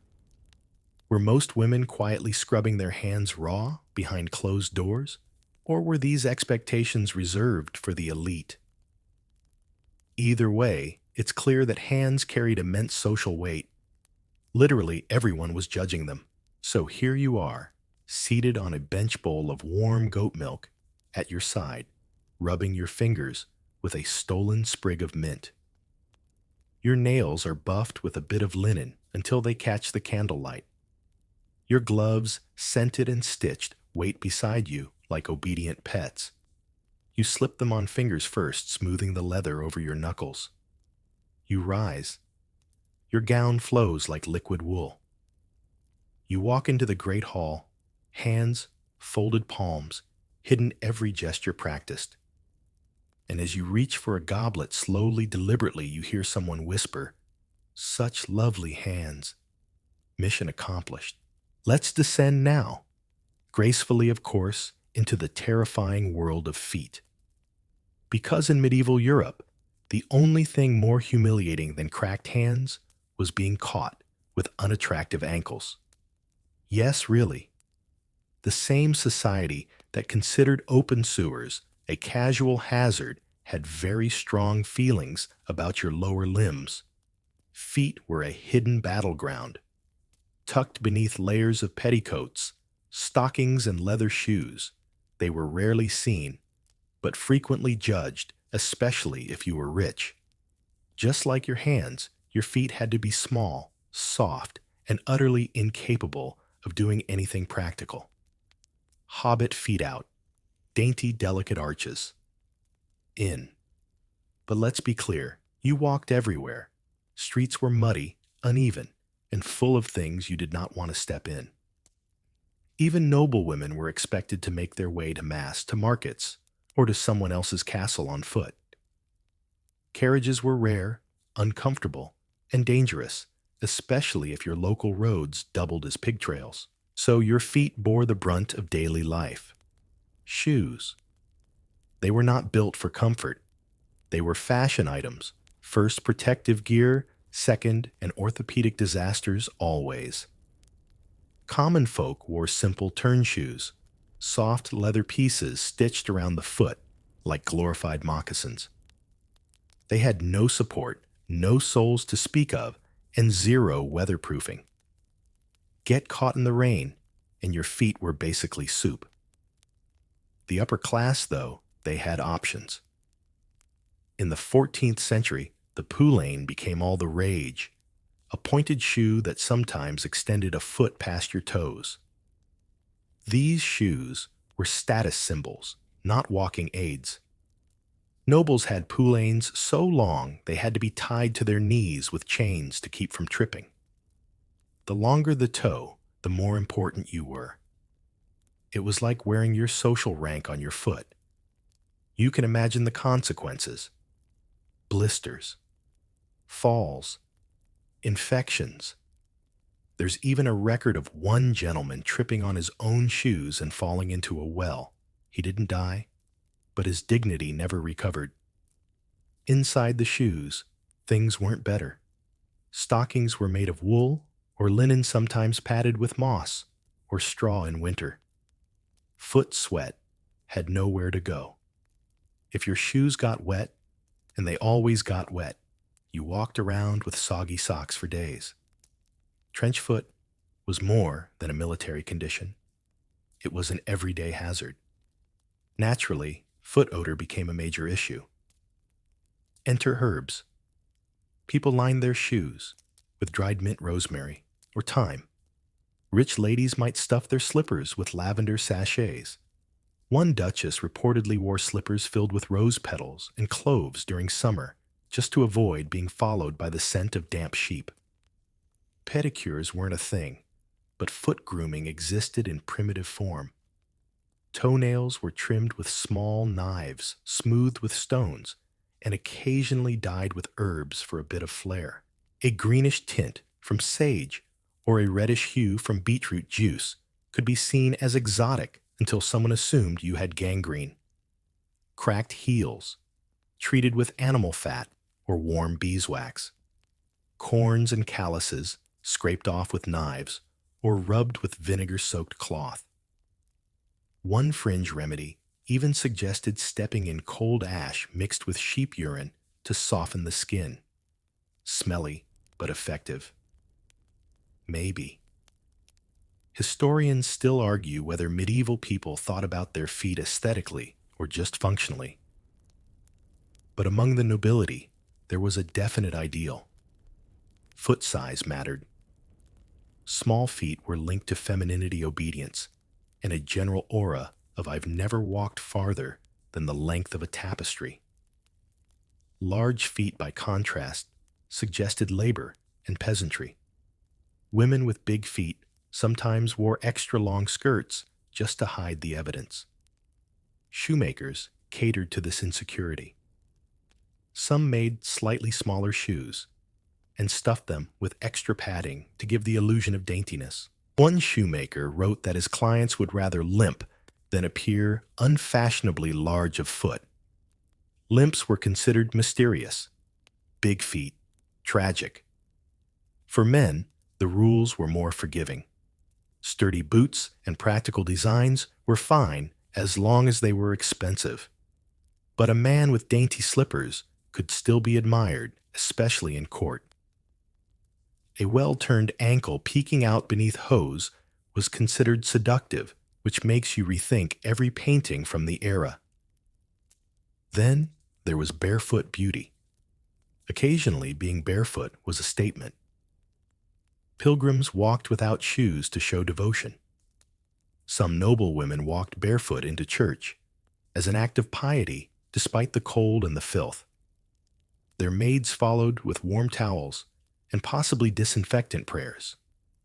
And if someone did catch a glimpse of your bare feet, perhaps during a medical emergency or after too much mead, it was a vulnerable moment. People drew conclusions. Were your soles clean? Were your nails shaped? Did your big toe look aggressively peasant? So now, it's you again, sitting by the fire, one leg crossed over the other. Your feet ache from today's walk. You peel off your moss-lined shoes, your socks sticky with a scent of crushed rosemary and sweat. You wince at a blister, another sacrifice to beauty. You reach for your tiny grooming knife. Carefully, by flickering candlelight, you clean your nails. You rub a bit of goose grease into your heel. You stuff fresh mint into tomorrow's slippers and sigh. Tomorrow you'll walk again, gracefully, silently, like someone with perfectly invisible, impossibly perfect feet. Because in the medieval world, beauty wasn't just skin deep, it went all the way down to your toes. You've survived the feast without passing out from blood loss or tripping over your poulaines, and now you find yourself in the most dangerous setting for any medieval beauty aspirant the dance floor. Dancing wasn't just a pastime, it was a performance, a flirtation, and very often a test. Not just of rhythm or grace, but of whether your beauty held up under pressure, because nothing revealed your social status or your sweat levels faster than a slow circle around the great hall to the haunting wheeze of a bagpipe. Let's get one thing clear. Dances were not spontaneous. They were choreographed like slow-motion courtship rituals. Every step, bow, and hand touch had meaning. The wrong move could signal you were ignorant, arrogant, or worst of all, rustic. And in a society obsessed with appearances, that kind of misstep might haunt you longer than a bad haircut. So before you even took your first step, your beauty had to be checked. Is your hair still secure? Are your eyebrows still on? Did you reapply your rose water after sweating through your kirtle during the soup course? If not, too bad. You're being summoned by the host, and saying no would be a scandal. So you rise every joint stiff from tight lacing and curtsy just enough to look demure, not desperate. Now comes the real trick, moving beautifully. The ideal woman glided. She didn't stomp. She didn't shuffle. She didn't visibly wince when her corset pinched her ribs. No, she floated like a holy relic being carried through a cathedral. Arms curved back, straight hands just barely brushing her partner's fingers. The ideal man, meanwhile, led with confidence, but not arrogance. He showed off his partner without overpowering her. He moved with grace, not force, and avoided stepping on hems or egos. But of course, this was all easier said than done, because medieval dances were often designed to test these qualities. The carol, for instance, was a circle dance requiring slow, synchronized movements while singing. Miss a beat, and you broke the harmony. The farandole was faster with skipping steps that made your pointed shoes a liability. And then there were courtly dances, like the bass dance, which were deliberately slow to highlight poise and restraint. The pressure was real. One noblewoman reportedly fainted mid-carol because she hadn't eaten all day and her girdle was too tight. Another tripped during a galliard and broke her front tooth. She wore a veil for months, claiming a devotional silence. In truth, she just didn't want anyone to see the gap. Even the environment conspired against you. Stone floors were slick. Candlelight made shadows unpredictable. Musicians often got drunk. One fiddler famously skipped half a bar and threw an entire feast into chaos. Dancers stopped mid-step. Someone screamed. A roast fell off a table. Utter mayhem. And then there was the heat. Dozens of bodies packed into a hall with no ventilation, dressed in wool and leather. Moving in unison, it was like waltzing inside a baked bread oven. Everyone glistened, and not in a romantic way. To combat this, ladies dabbed their necks with lavender-soaked cloths. Gentlemen carried handkerchiefs, embroidered, scented, and often purely decorative. If you sweated through your undertunic, you hoped no one noticed. If your makeup started to streak, you turned your face to the shadows and prayed. And yet, despite all this, the dance was vital. It showed the court who was eligible, who was desirable, who was rising, and who was fading. Dancing poorly might mean fewer suitors. Dancing elegantly could catch a noble eye and change your life. Of course, the expectations were not equal. Men could afford to be a bit clumsy. Oh, how charmingly unrefined. But women, every misstep was a mark against you. If your feet stumbled, you weren't just clumsy, you were suspect. Maybe not properly trained. Maybe not truly noble. Maybe not beautiful after all. One fringe beauty hack of the day. Ladies sometimes stitch tiny lead weights into the hems of their gowns to help them sway more elegantly as they danced. The result? Graceful movement, yes, but also bruised shins and occasional loss of balance. One girl fell sideways into a tapestry and had to be untangled by two monks. She married shortly after, so perhaps it worked. And then came the final flourish of the dance, the bow, or curtsy. If you dip too low, you look theatrical. Not low enough, disrespectful. If your knee cracked or your veil slipped, you smiled as if you'd planned it.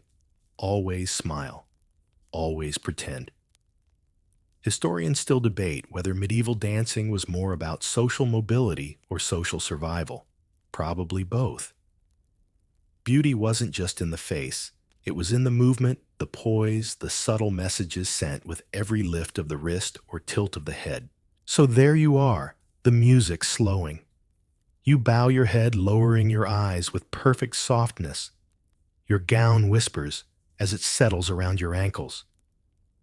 A few claps echo through the hall. You step back into the crowd, cheeks flushed, but only slightly shoulders back. You've passed the test. No slips, no spills, no visible sweat patches. Your partner bows to you again. Someone whispers that you moved like a prayer. You pretend not to hear. But inside, you're glowing. The dancing's done, the candles, gutter low, and you return to your chamber feet, aching corset, biting cheeks, still tingling from whispered compliments. Now comes the part. No one writes poetry about the post-party beauty routine. Yes, even in a world without electricity, face wash, or the concept of me time, there were expectations for how to maintain your appearance before sleep. You start by peeling off your layers. Slowly. Carefully. Gowns were expensive, and those tight laces unforgiving. Undoing them required assistance or contortion. One woman reportedly dislocated her shoulder trying to reach her own laces. The cure? A sling and silence for a week. Fashion always wins. Next, you remove your veil and the pins holding your hair in place. Each tug pulls at your scalp, reminding you that pain and beauty are an old couple that never split up. Your hair stiff with oil and scent uncoils like a tired snake. You finger comb it gently if you're rich, furiously if you're poor, and have no maid to do it for you. Now comes cleansing. There's no makeup remover, no face wipes, no 10-step skincare regimen. Just a bowl of water cold, if you're average, lukewarm, if you're fortunate, and a cloth. You dip ring dab. If you're lucky, the water's been steeped with herb sage for cleansing rose, for softness, maybe lavender to help you sleep. If not, you just hope it doesn't have mosquito larvae. Powder comes off in clumps. Rouge leaves streaks. Your eyebrows. Well, if they were drawn and now, they're gone again. You blot, pat, and pray. You're not about to break out in hives from whatever soot was used. Some women apply a bit of salve, homemade concoctions of lard honey and crushed herbs to soothe their skin. Others skip it, either too tired or too wary of rats being drawn to the scent. Yes, rats. They were a nightly risk. Some folks slept with cloth wrapped around their heads to protect their hair and ears from curious rodents. Teeth. If you clean them at all, you chew on a mint twig or rinse your mouth with wine. Some ladies rub their gums with salt or crushed sage, believing it toughens the flesh and freshens the breath. Brushing wasn't a concept, but scraping definitely was. Tiny metal toothpicks hung from belts like dental jewelry. And speaking of breath, you might sleep with a clove in your mouth. It helps with smell, yes, but also with dream purity. Some believed a clove or bit of fennel could ward off nightmares or succubi. Scholars still argue whether this was a health practice or spiritual paranoia or both. Your hands scrubbed clean and red from cold water are rubbed with goose grease or almond oil if available. Feet, if you can bear it, get the same treatment. Then comes the linen night shift, shapeless, itchy, and safer than sleeping nude. You never knew when a fire, a servant, or the local bailiff might burst into your room with news of a marauding goat. But before you sleep, one more beauty task remains: hair wrapping. Whether you braided it, coiled it, or stuffed it into a cloth cap, the goal was to preserve the shape, protect the oils, and prevent wild tangles. Wake up with messy hair, and you'd spend half the morning combing out to spare. And then there were dreams. Your sleep wasn't just about rest, it was moral territory. Women were advised not to eat too heavily at night, lest their dreams become lustful. The wrong vision could be blamed on your dinner, your perfume, or your lack of prayer.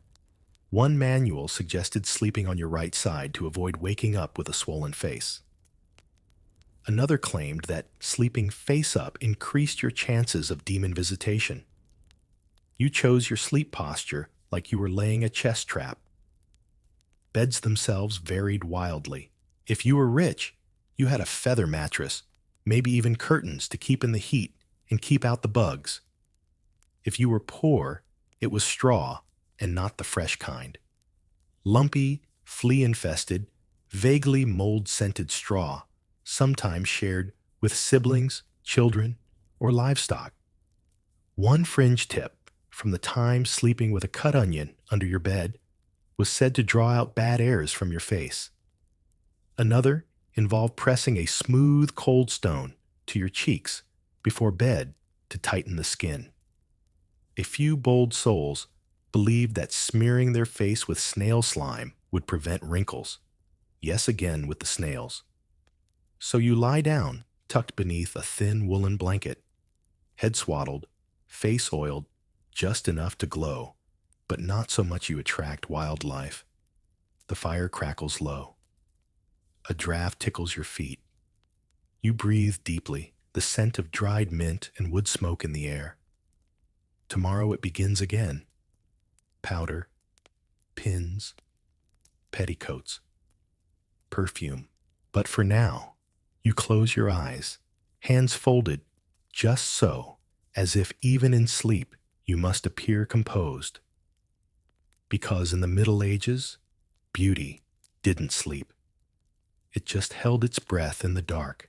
Morning breaks, and beauty begins again, not with coffee, not with a snooze button, but with the brutal clatter of a servant entering your chamber, throwing open the shutters and announcing, "The sun is up, my lady." Subtlety is not part of the medieval morning routine. You rise bones, stiff from sleeping on what feels like a pile of regret and dry oats.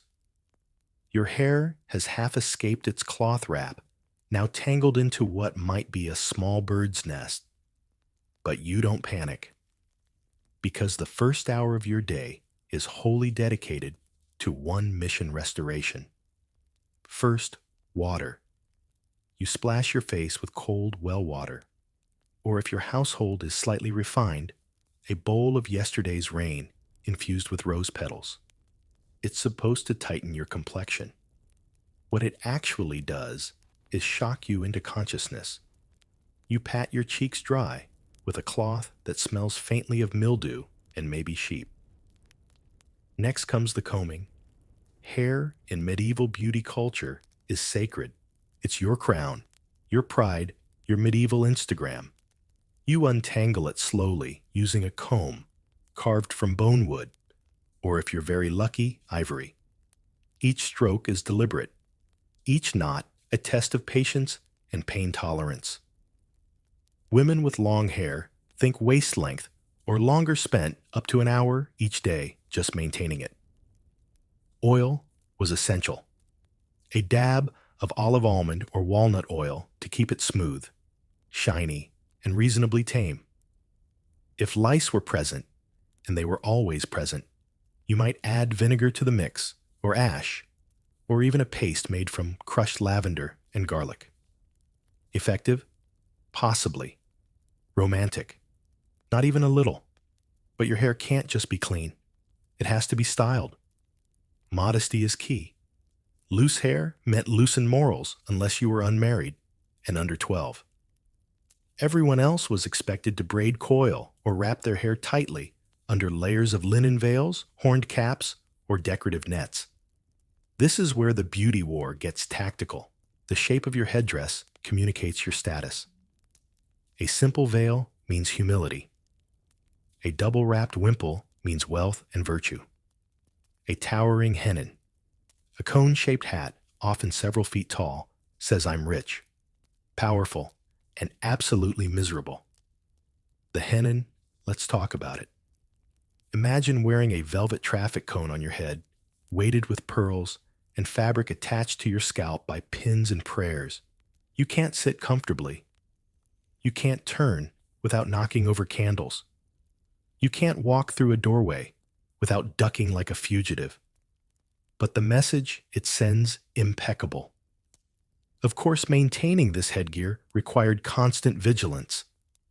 Some noble women kept spare veils in their pockets, yes, pockets, sewn into their petticoats, just in case a gust of wind or a clumsy courtier ruined the arrangement. Entire treatises were written on how to secure your wimple without exposing your chin ears or, heaven forbid, a strand of hair. And then there's the color of your hair. Blonde was considered the height of medieval beauty. The lighter your hair, the more angelic you appeared. Naturally dark-haired, you had options. Bleaching with lye vinegar or even soaking your locks in urine was common. It was brutal, smelly, and only sometimes successful. A fringe method involved sitting in the sun with your hair smeared in a paste of saffron rhubarb and ash. You'd sit for hours baking like a loaf of vanity, hoping to emerge golden. Sometimes it worked.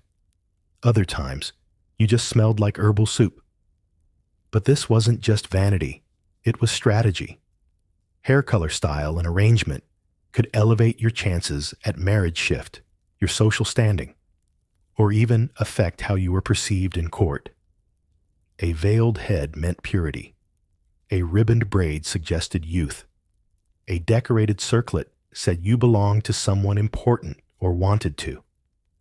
And for men, hair was also political. Clean, shoulder-length, gently curled if possible.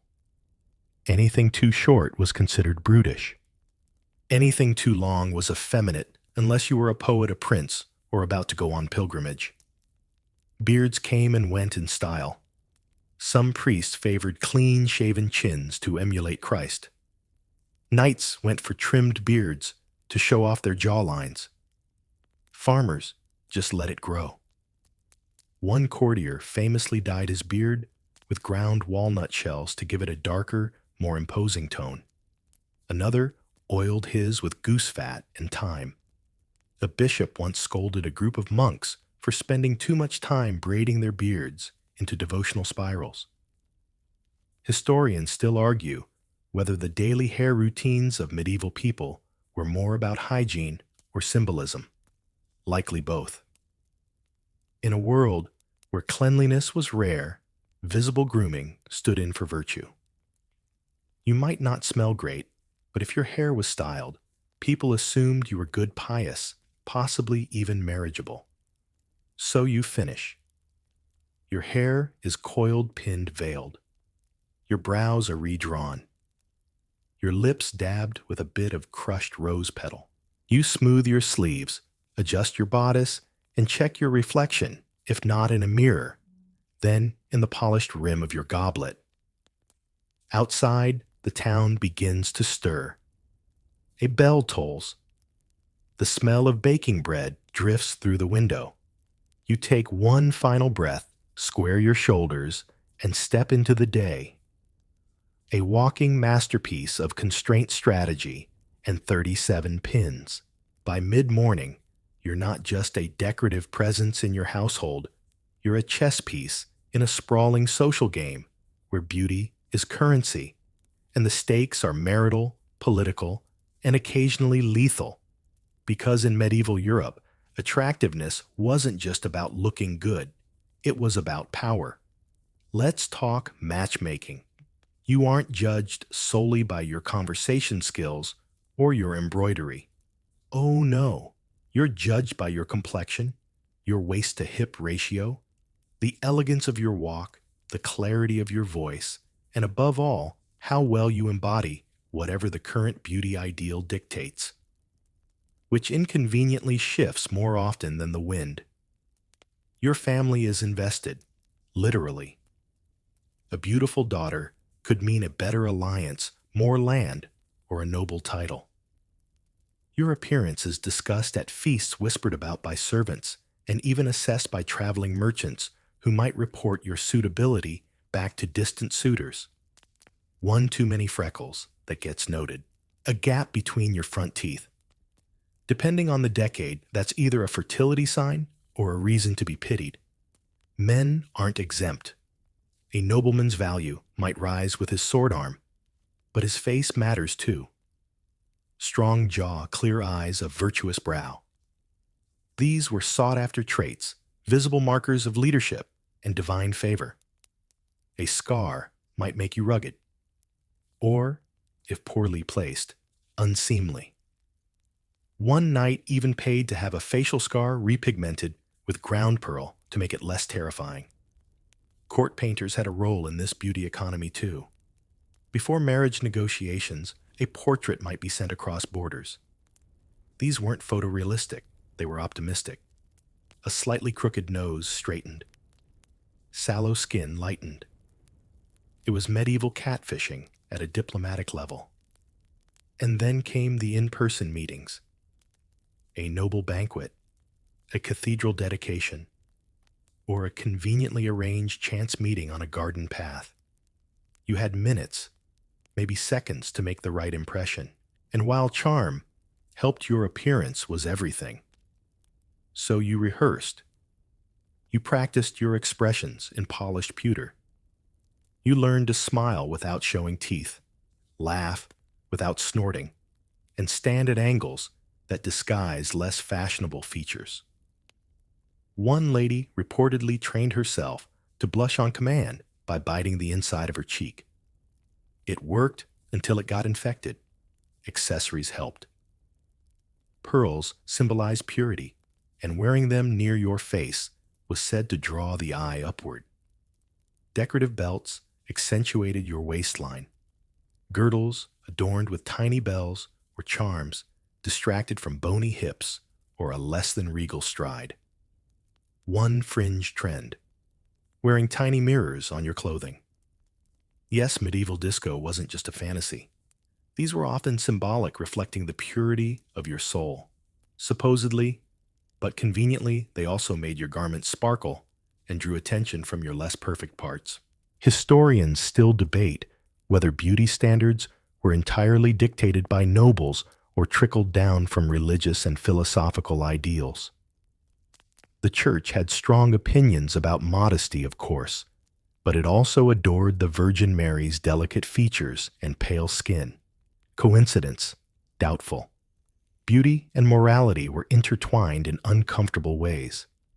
A beautiful woman was presumed good, obedient, pious.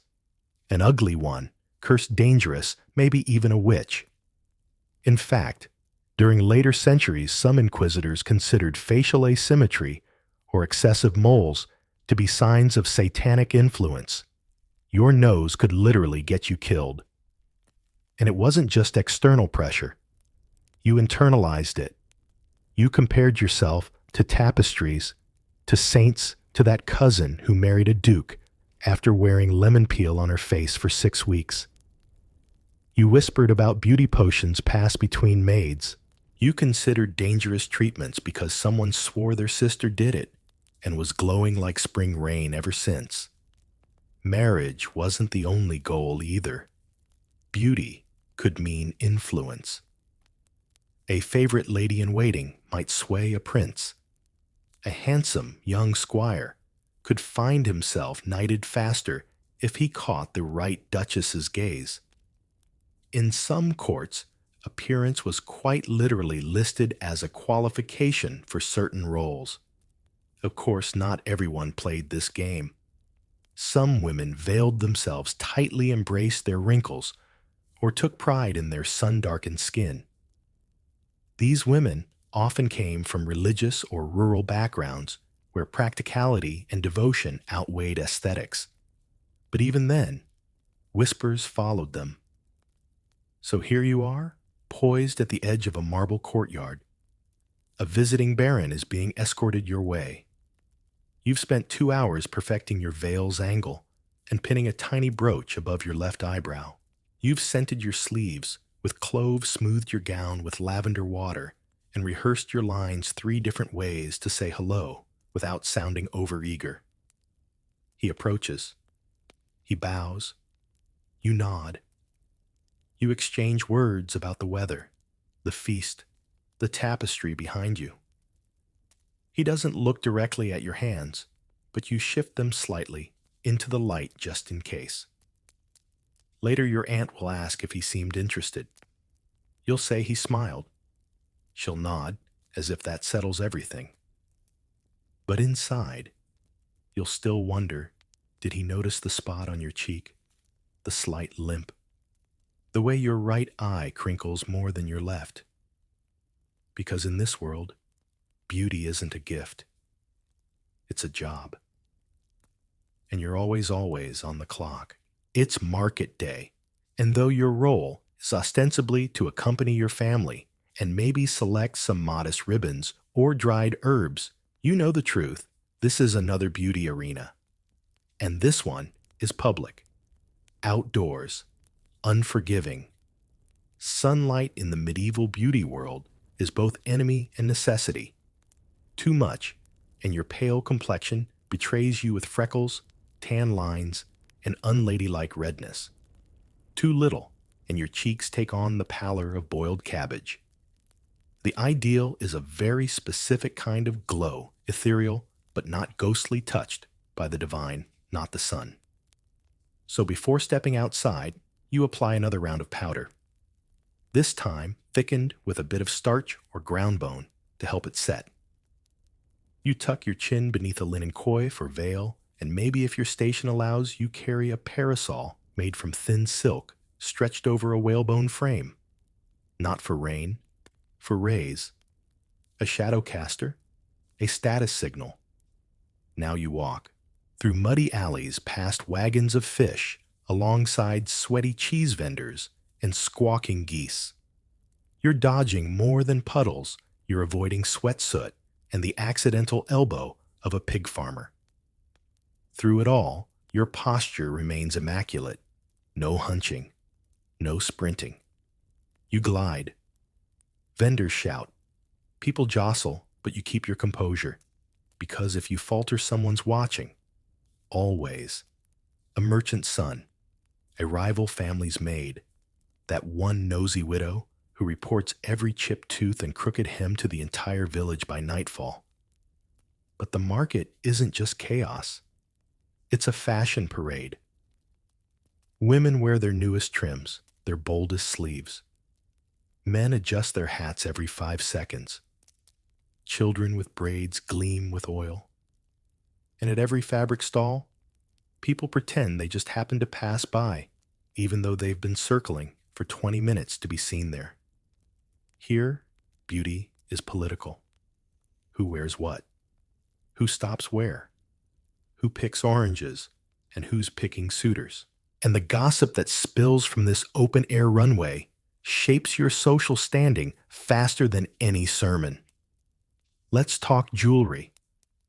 You might wear a single brooch, pearl-studded, if you're rich painted wood, if you're not. Rings are more than decoration. They're declarations. A ring on your middle finger, bold. On your index, mysterious. Toe rings, not a thing. Please don't ask. Perfume comes out again. Cloaks are discreetly shaken to release a waft of lavender or thyme. A woman might crush dried petals in her sleeve, and press it to her nose, feigning interest in the spice stall while actually saving herself from the scent of rotting cabbage 3 feet away. Then there's the fruit test. Yes, the fruit test. If you eat in public, you're judged not just by what you eat, but how. Biting into a pear, acceptable. Slurping soup from a wooden bowl, barbaric. Peeling an apple gracefully with a knife slice by slice, high art. A noblewoman once gained 3 suitors just from the way she carved her plum. Coincidence? Not in this economy. And yet while you navigate this theatrical maze, the sun continues its assault. You can feel your powder melting, your veil slipping, the sweat prickling beneath your chemise. There's no solution except subtle dabbing with a cloth that must never, ever look like it was used. At some point, you pass a mirror. Not a real mirror, those are rare, but a polished brass tray, or a gleaming pane of glass in a merchant's stall. You glance at your reflection. Quick, strategic. Is the smudge on your chin obvious? Is your braid unraveling? Has your nose done that thing where it shines like a lighthouse? One fringe tip. From the time some women dab their faces with chalky mud from riverbanks, then let it dry before brushing it off. It left a matte finish. Kind of. Others carried lemon rinds to rub on their fingers for whitening and scent. And if you had money, a little vial of crushed pearl powder mixed with rose water. Pricey. Poisonous. Popular. Historians still argue whether public beauty maintenance was encouraged or condemned. In religious towns, you risked being called vain. In cosmopolitan centers, beauty was survival. A poor girl with good posture and a clean veil might catch the eye of a merchant. A noble with poor grooming might find herself whispered out of every parlor. And then the unthinkable happens rain. Just a few drops at first, then a full sky slap of wet. Screams, laughter, people rushing to cover their goods. You do not run. You do not shriek.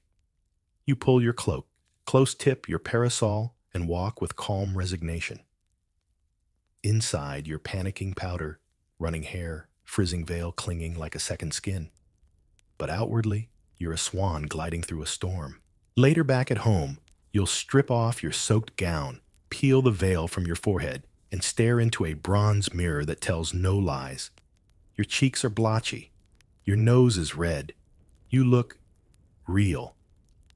But you survive the market. The nods, the stares, the accidental compliments. You upheld the beauty code in the most chaotic setting possible. And tomorrow, you'll do it all again. With fresh powder. And maybe a thicker veil.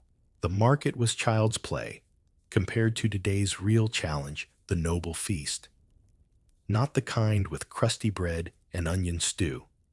This is the high table kind, with nobles, musicians, flickering torches, and more scrutiny than a royal tax audit. You don't just show up. You debut. Preparations begin hours earlier. First you're bathed. Or rather, you sit in a barrel while 2 maids pour lukewarm water over you and pretend it's a luxury. You add scented herbs, if you're lucky, lavender, marjoram, maybe a drop of imported rose oil. If you're not lucky, the water smells vaguely like boiled cabbage and goat. After drying with a cloth, stiff enough to exfoliate your soul, you're powdered again. Not just your face, your chest, your neck, your underarms, even your knees, if they're likely to show. In this era, smooth, pale skin wasn't just attractive. It was symbolic. It said, you didn't toil, didn't labor, didn't tan. You existed to be admired. Your gown is selected ideally something dramatic with tight sleeves and a laced bodice. The neckline dips low, but not scandalously. Enough to suggest health and wealth, not heresy. The fabric is velvet or silk if you're highborn wool trimmed with braid if you're not. But the illusion must be there always. You're graceful, desirable, untouchable. Accessories are critical. A jeweled belt cinches the waist. A pendant lies artfully just above your cleavage. Your hair is braided and pinned beneath a structured headdress, maybe a cresping net, maybe a padded roll, maybe a miniature fortress of fabric and wire balanced above your scalp like a crown of quiet suffering. Now the face, if you're pale perfect. If not more lead-based powder. Your cheeks get a flush from crushed roses or red ochre. Lips are tinted just enough to suggest vitality, never indulgence. Eyes touched with soot or ash, especially if you're feeling bold. Lashes might be darkened with burnt cork. One noblewoman reportedly lined her eyes with powdered antimony, yes, the toxic kind to achieve a divine glare. You're ready. Almost. Your walk is practiced in your chamber. Smooth, short steps. Eyes cast downward, but alert. Posture erect. Arms held just so. A servant whispers that the feast has begun. Your stomach knots. Not from nerves, from the fact you haven't eaten all day to avoid bloating. You enter the great hall. Torches flicker. Harps strum. People glance up, pretending not to look. You glide to your seat, barely disturbing the air. A dog barks somewhere. A knight laughs too loudly. You inhale the scent of roasted meat wine and wax and prepare for your next performance. Because this is where beauty becomes theater.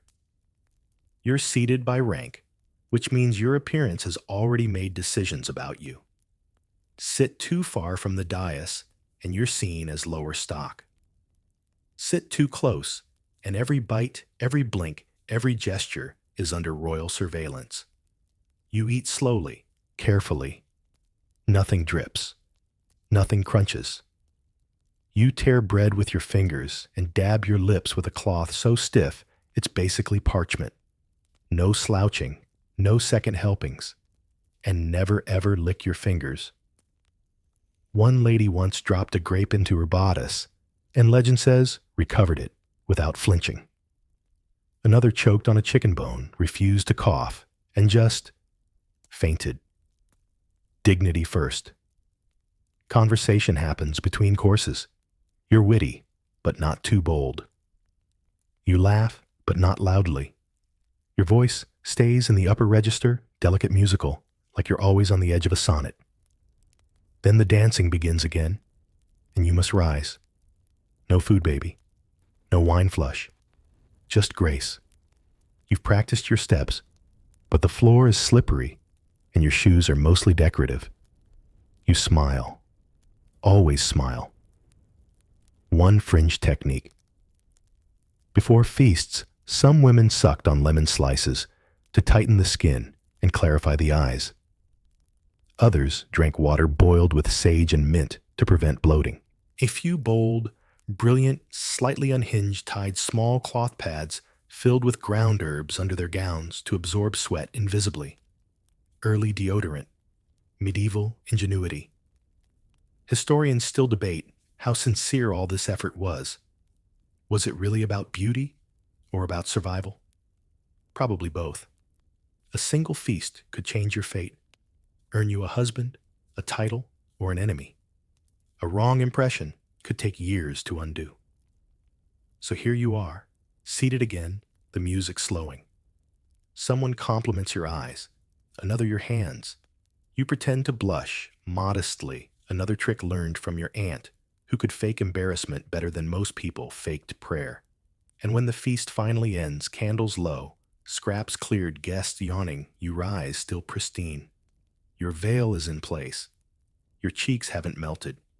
Your belt is still tight. You did it. You leave the hall slowly cloak, drawn close.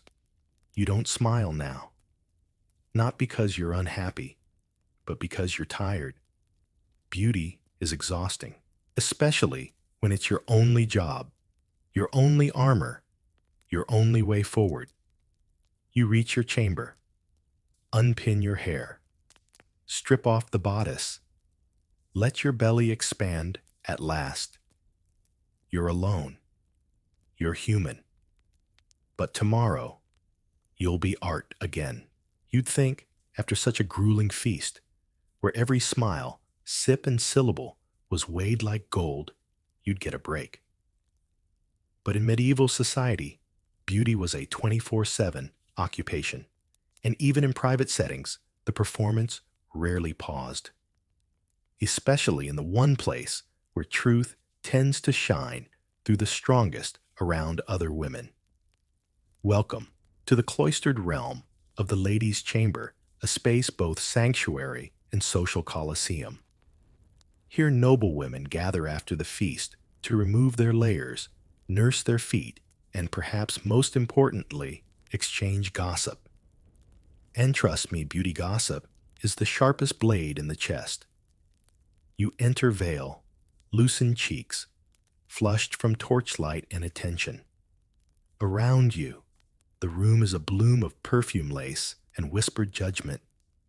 The chambermaids are stoking the fire. Someone's pulling pins from her headdress like they're darts from a target. A lady stretches her aching back with the grace of a dying swan. You join them. You sit, smile, pretend you're not exhausted. Because this is the moment when the real rankings are made not by kings, but by women. Did you see Lady Beatrice's new wimple? Someone murmurs. Too high. Another says, trying too hard. Did you hear how Sir Rowland stared at the girl from Montrose hard, not till she plasters her cheeks with beet pulp? Laughter. Then eyes turn to you. Lovely veil, someone offers. It's a compliment technically. But the tone, delicate probing asks, did you buy it or borrow it? Who dressed you? Did you outshine someone you shouldn't have? Because while men saw beauty as ornament, women saw it as territory. The wrong rouge could start a rivalry. A misplaced brooch might stir a decade of resentment. And heaven help the girl who drew compliments from the wrong night. So you engage. Carefully. You comment on someone's lace trim. Admire another's perfume. Drop a half-whispered tip about your rosewater trick for soft skin. It's partly true, partly strategy. Everyone's listening. And it's not all mean-spirited. These women understand. They live in the same prison of pins, powders, and polite expectations. Beauty for them is both shield and sword. One lady confides she's trying a new skin tonic made of almond oil and egg yolk. Another says her cousin swears by goosefoot leaves for freckles. You nod. File it away. Later in the dark, you'll consider mixing your own potion. This is where fringe practices are born. In whispered tips, in stolen recipes, in overheard spells passed from nursemaids to duchesses. One woman claims snails again, with the snails cure redness. Another suggests whispering prayers to St. Agnes while applying salve. Not for miracles, for symmetry. Historians still debate the accuracy of these chamber rituals. Were they common? Was it just elite women? Did the lower classes have similar beauty councils over their water basins and chipped mirrors? Probably. Human behavior tends to scale regardless of wealth. Where there are women, there are secrets. Where there's a mirror, there's ambition. And sometimes the mood softens. Someone pulls out a lute.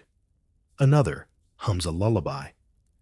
You share a piece of candied ginger laugh over someone's misstep during the dance. For a brief hour, the beauty pageant melts into something almost gentle, but not for long. Because the hierarchy never really sleeps. Someone adjusts her cap and mutters that the girl from Montrose will likely wed before winter. She has that look. Everyone nods. You smile politely. Inside, you wonder, do I? You excuse yourself soon after.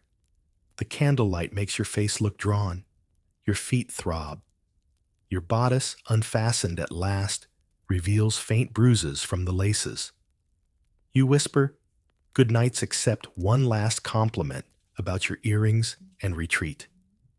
But even alone, your mind races. Did your powder hold?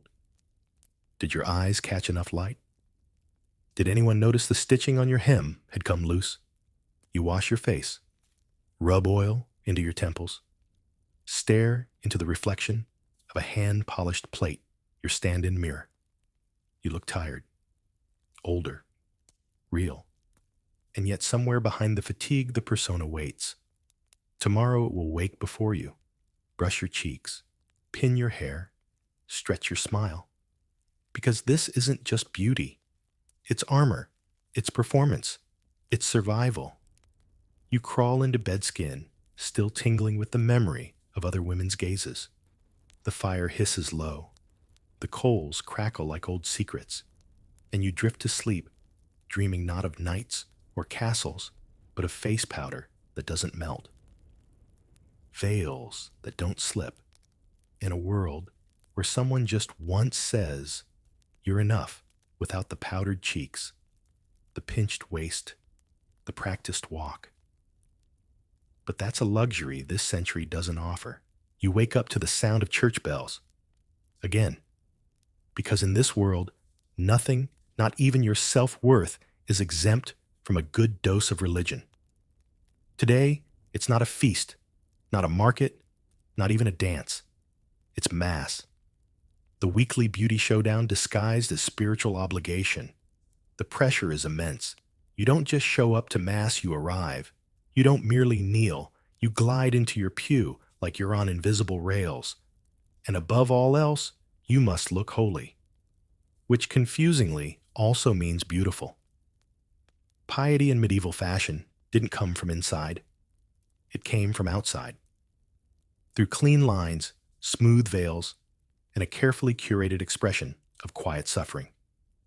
Beauty was proof of divine favor. The closer you looked to a saint, the more people believed you'd end up one. So you prepare accordingly. Your morning routine begins with ritual, washing your face with cold water, blessed, if you're lucky, dabbing your pulse points with frankincense, rubbing your cheeks with the faintest rouge to simulate the flush of divine contemplation. Pale lips, great, sparkle heresy.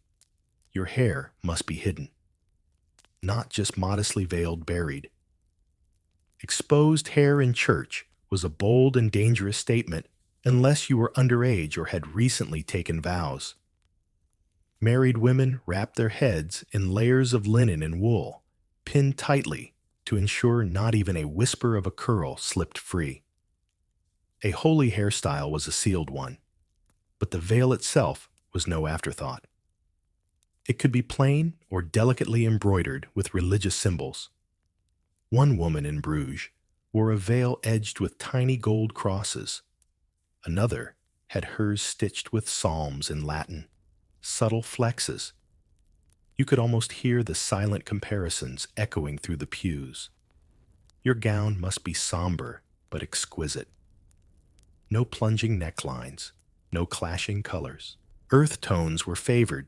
Greens, browns, creams, anything that didn't scream for attention, but still hinted at excellent taste. Wool, even for the rich, became a virtue at church. Silk tacky, unless you were a duchess. Then everything you did was automatically correct.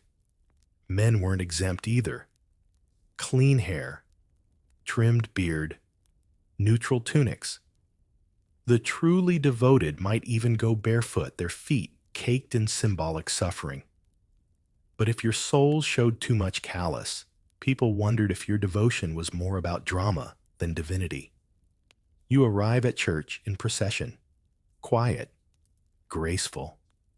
Your family moving like a trained flock of peacocks, beautiful but restrained. The church is cold, the stone echoing every footstep. You dip your fingers in holy water, cross yourself with practiced elegance, and find your spot ideally somewhere visible, but not attention-seeking. Second row. Third at most. Then you kneel. And here's where it gets real. Because kneeling is not flattering. Your skirts bunch. Your knees crack. Your spine aches. But you must maintain the illusion of peaceful devotion. You fold your hands. Bow your head. Let your eyes shimmer with mystery.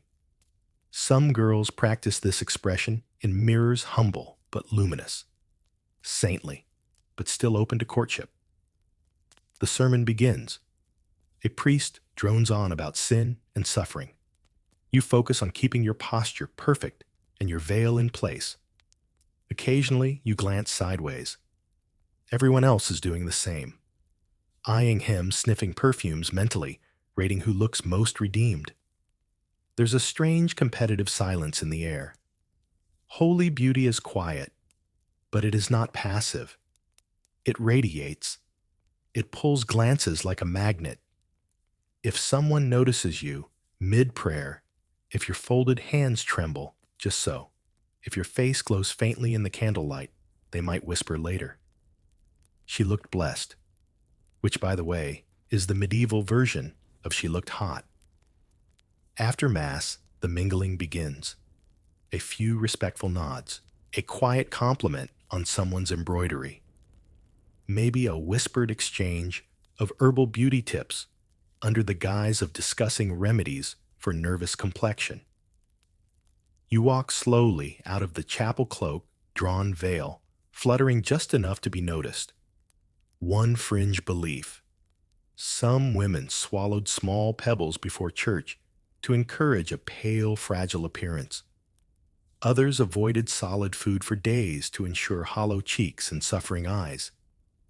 It wasn't just about looking holy, it was about looking almost saintly, ethereal, like someone who might levitate out of the nave at any moment. Historians still argue whether church beauty culture was driven more by genuine piety or fierce competition. Likely both. The two were intertwined like ivy on a chapel wall. To be holy, you had to appear beautiful. And to be beautiful, you had to perform holiness. It was a closed loop of grace and judgment. Of course, it was easier for some than others. If you were young, slim, fair-skinned, and modest, congratulations, you were practically canonized. But if you were older, darker, blemished, or bold, you were scrutinized harder. Even praised beauty could turn sour. She looks divine, someone might say, then pause, and add, perhaps too divine. So now, as you walk home from church, you reflect not on the sermon, but on your appearance. Did you seem humble enough? Did your veil slip? Did anyone mention the mole on your chin again? You pass a group of young men loitering near the baker's stall. One nods slightly. Another lowers his eyes. You don't smile, but inside you breathe a little easier. Because in the medieval world, beauty and piety were sisters. And like most sisters, they both wanted to be the favorite. After the rituals of church and the slow parade home, your day doesn't wind down. It merely changes focus. Because while daylight was for public performance, twilight brings a different, more insidious kind of beauty pressure intimacy. No, not that kind. This is medieval PG-13, remember? But still the private sphere has its own brutal rules.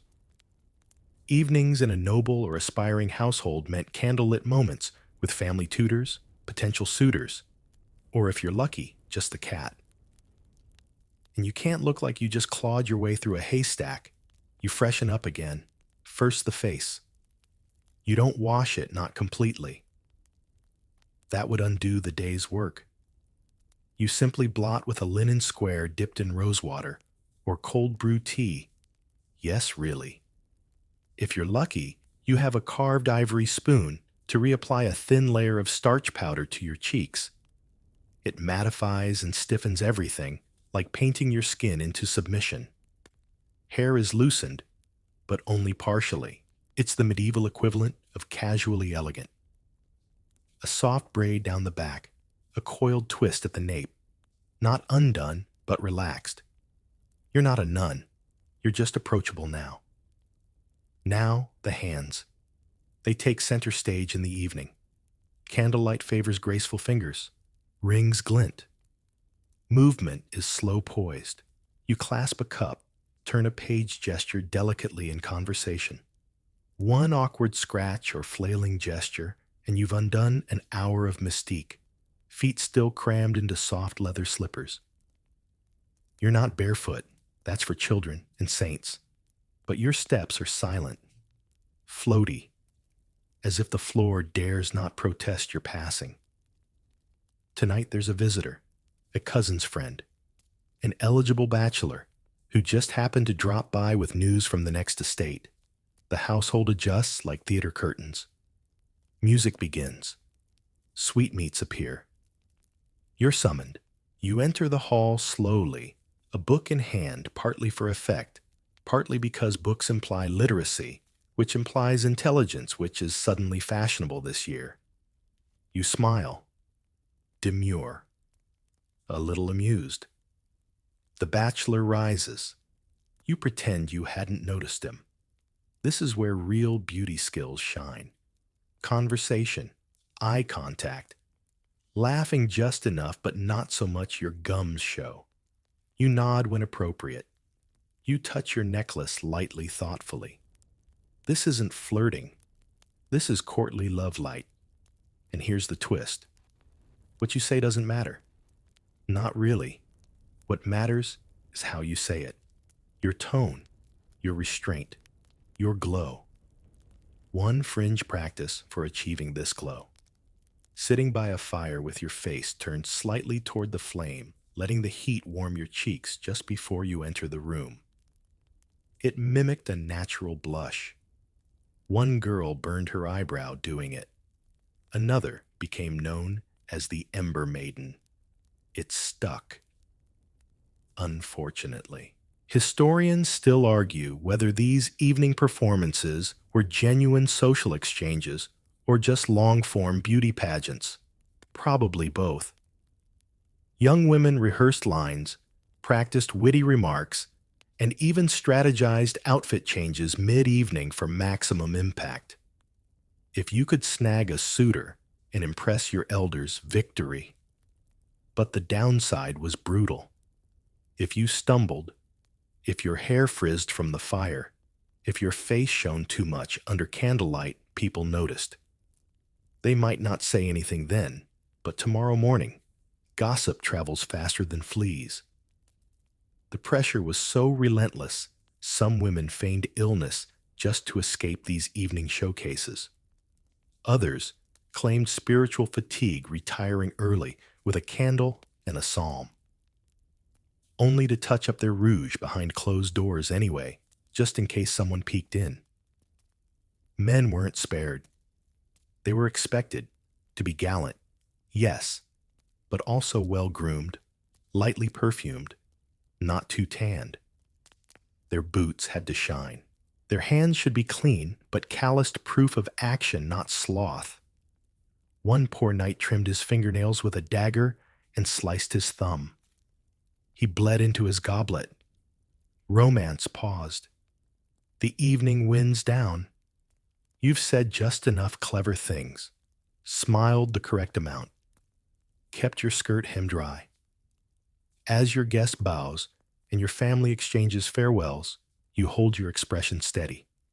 No sagging, no slouching. Even now, under flickering candlelight, you're a statue of soft perfection. Finally, you retreat to your chamber. The maid follows with a candle. She helps you unlace your bodice, which now feels more like armor than fashion. You exhale finally. Your shoulders drop a full inch. Your skin itches slightly from the starch. Your scalp aches from the pins, but you don't complain. Instead, you wash again, this time more thoroughly. Not to undo the beauty, but to preserve it. You apply a thin layer of mint salve to your temples, rub goose fat into your hands, and then you stare at your reflection, this time in water.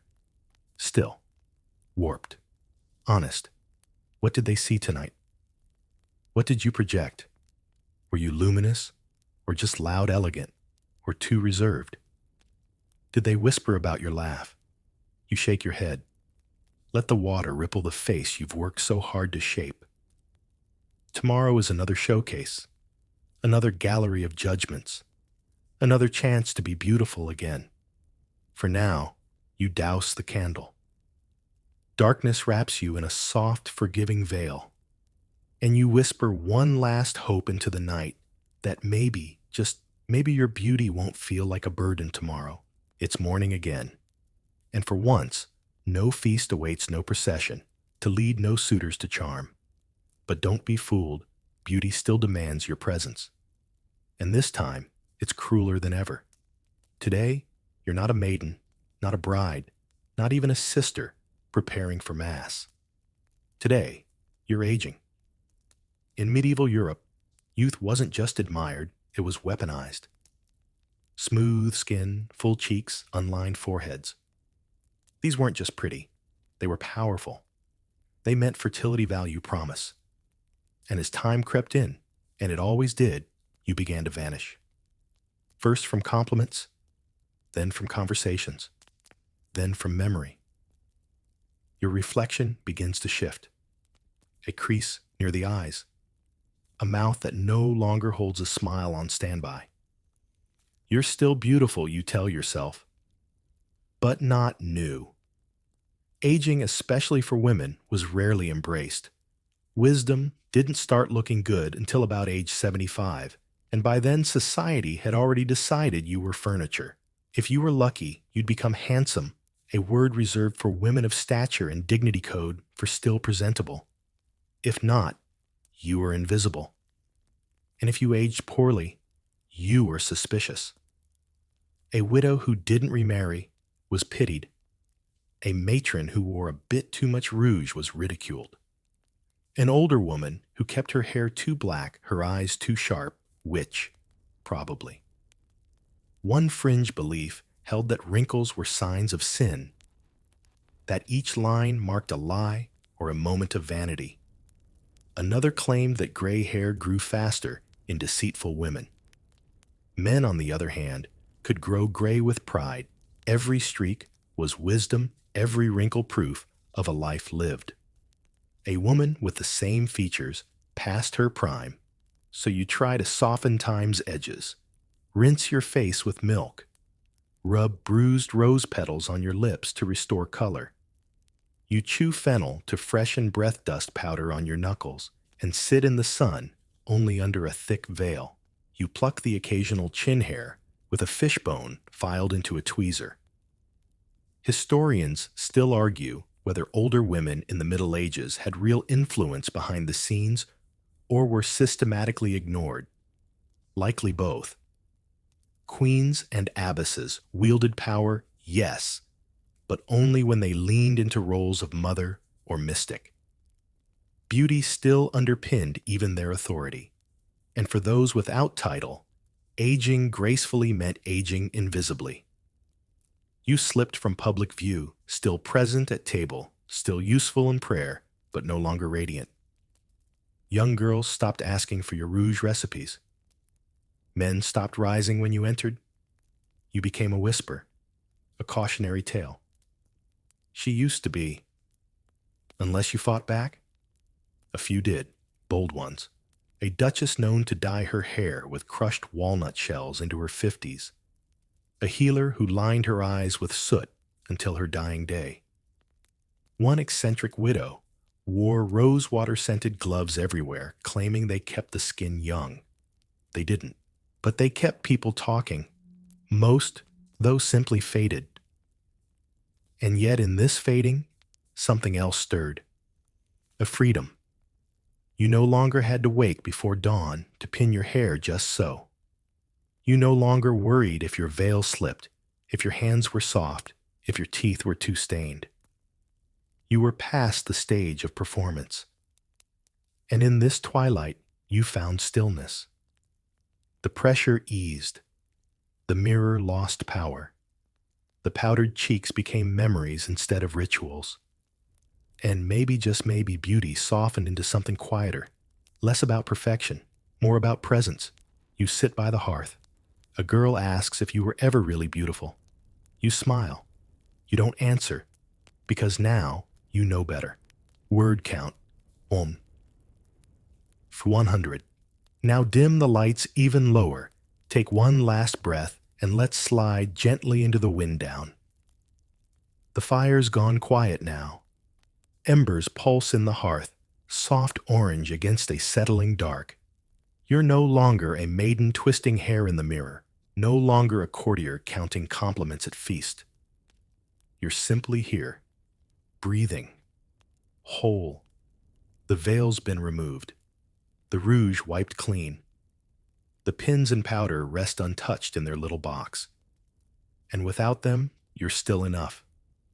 The candlelight flickers gently, casting long shadows across the stone walls. A breeze shifts the curtain. The scent of lavender and ash wraps around you like a woolen shawl. And as your eyes grow heavy, you realize that the most brutal standard was never the beauty itself.